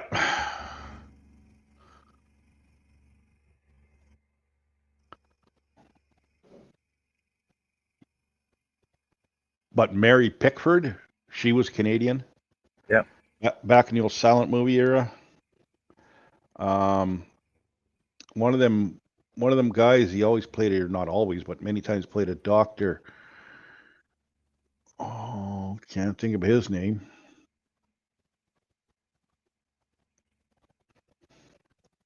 Adele. Hello. Adele's not Canadian. She's British, No. I think. Oh, Yeah, Adele. Hey, Adele. How's it going? that Adele. The one in the bush. Yes, Rush is Canadian.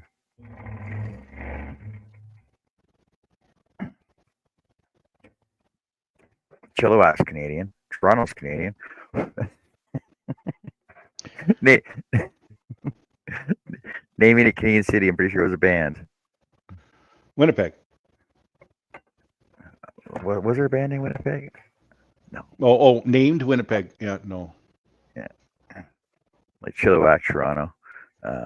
Yeah. Rush is Canadian. Who isn't Journey Canadian too? Journey's Canadian. No, I think that's Brit.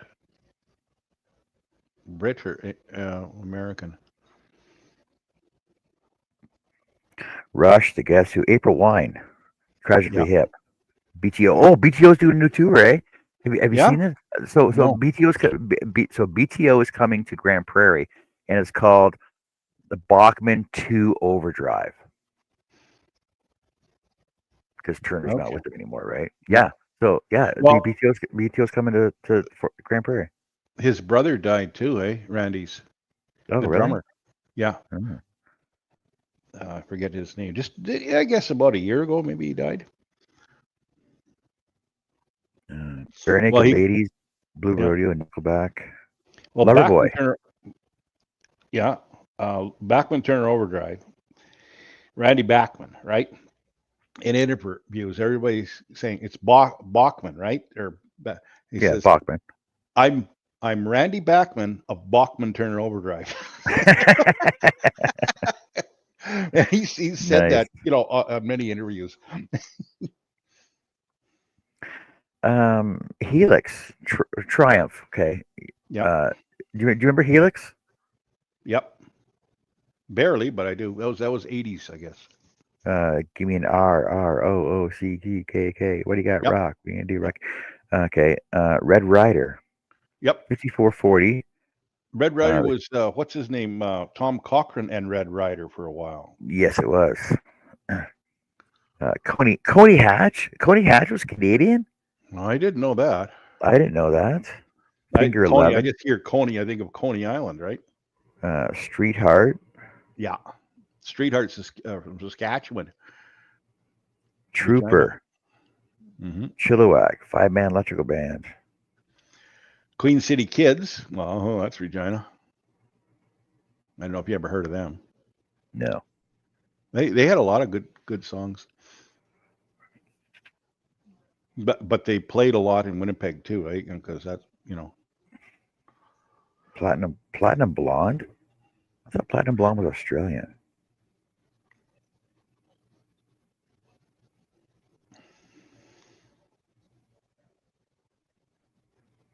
Who's the most famous Canadian band from Canada? Rush, number 1. Then the band. Then Tragically Hip. Then Guess Who's number 5? Seriously? Oh, but they're above Blue Rodeo. Nickelback's only number 8. Never so bad. I don't see. Nickelback is one of those bands where you like them or you hate them. I don't know why, or you like to hate them. Mm-hmm. But Nickelback, they got some really good songs. But I can't believe, Guess Who, the Hip band, the Hip. I don't know. The rock royalty, apparently. Mike says, remember when Canada were known for animations that were all on a line? Yeah, do you remember those? What were those? I do. It was on a TV show too. Um,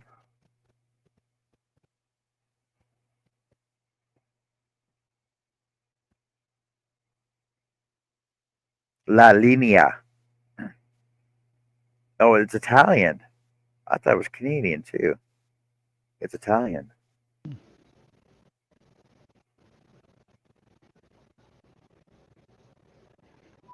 JJE, Jim. But Hello. it used to be on the Great Space Coaster.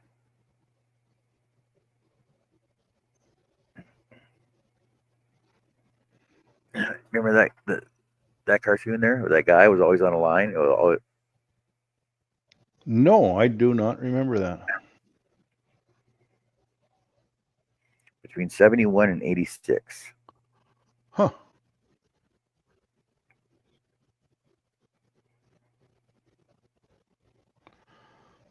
Samantha Fox? Mike saying? I remember Samantha Fox. Mm-hmm.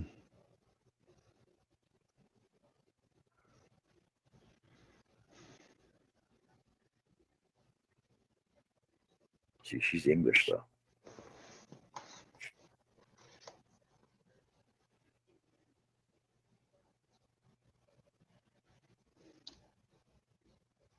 I remember when she was a page 3 girl, and then she was in Playboy too, wasn't she?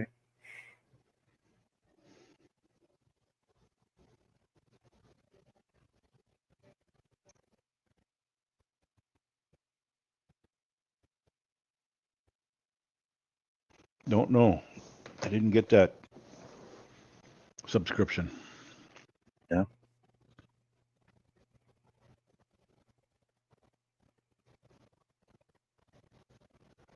Oh. Mike says,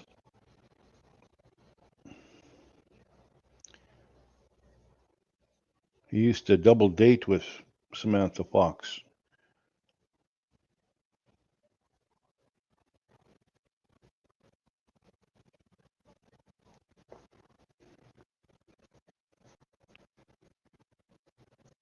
Warrington, 1990 to 93. Yeah, she was in Playboy. I can't show you the pictures though. No. But she was also a page 3. Do you remember? Just hold your thumb over the. No, I can't even do that. This shows too much. Mm-hmm. Do you remember page 3 models in like the Toronto Sun, Edmonton Sun, They called them the Sunshine Girls Sunshine Girls? Yeah, in this Winnipeg Sun. but in England, they were called page 3 models, Yes. then I can't remember when it was. I think it was mid 90s. They moved them to the last page of the sports section. Mm-hmm.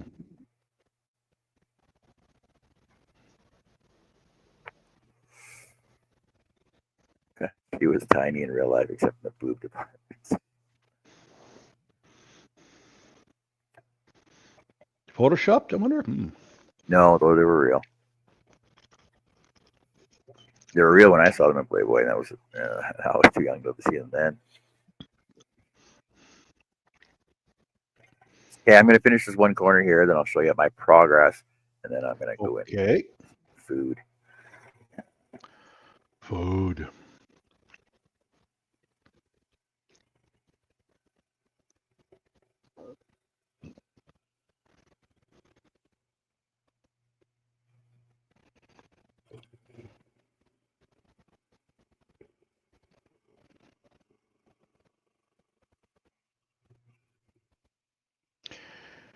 Yeah, you got that right, Mike.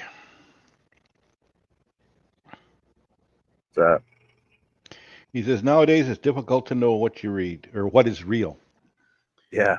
And I was thinking, back in my early days, it was believe half of what you read and quarter what you hear. And now it's you gotta believe a quarter of what you see. Well, it's AI. Well, yeah, with all those chat GPT and AI and stuff, it's Yeah. So you can't even trust your eyes anymore. well, you sort of can because when you when like I know it was I think it was the beginning of the year there was all these AI wood carvings and stuff, right? Yep. Everybody's all like, "Oh, look at this guy spent 100 hours carving out this piece of this wolf." I'm like, why would he carve out a wolf with 3 legs? Mm-hmm. Why would you carve out a wolf with 2 tails? It just doesn't make sense. Why would you carve out why would you carve out an animal with 3 wings and spend that much time on it? It's fake. It's gotta Yeah. be fake. When you know it's out there, there's ways, or you can discern quite a bit of it. If you're looking for it, but if you're not looking for it, like many people aren't, or they're not looking for the glitch or the authenticity of, yeah, it fools a lot of people, and all it takes is, oh yeah, look at that, oh wow, that's crazy, and then they go tell somebody, and they tell somebody.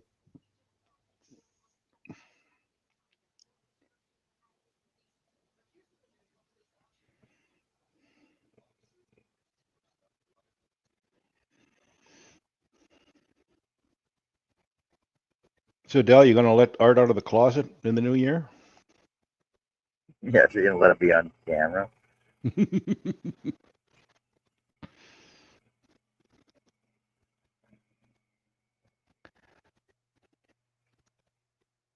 See, I don't know, Adele. We don't even know if Art's still alive. Haven't seen him. Haven't heard. Well, I talked to him about a month ago,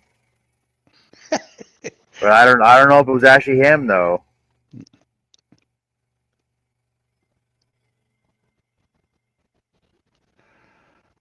Mike's calling Nightbot a drunkard.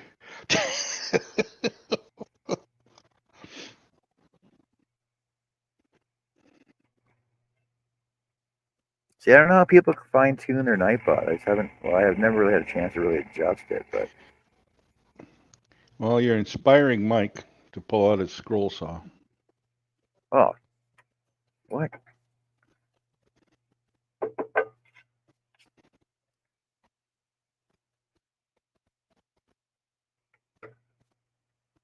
There we go. See, there you go. Oh yes. Okay, now yeah. See the It, snowflakes, right? The yeah, tree, the ornament. it's much easier to see when you're looking at the positives, not the negatives, or whatever you want to call it. Exactly. Adele says I'm too shy for that on camera stuff. Currently, he's at a craft fair doing pretty good. Well, that's cool. That's Thanks for the good. update. Thanks for letting us know he's still doing stuff, Yeah. or is he? You're just telling us that. Hmm. Apparently, we're supposed to only believe 40% of what we hear Yep. and a quarter of what we see. So, Yeah. there you Unless go. it's live on John's show, and then Yeah, exactly, we Adele. can Come believe on. that. Well, it's on YouTube. It's got to be real, right? Yep.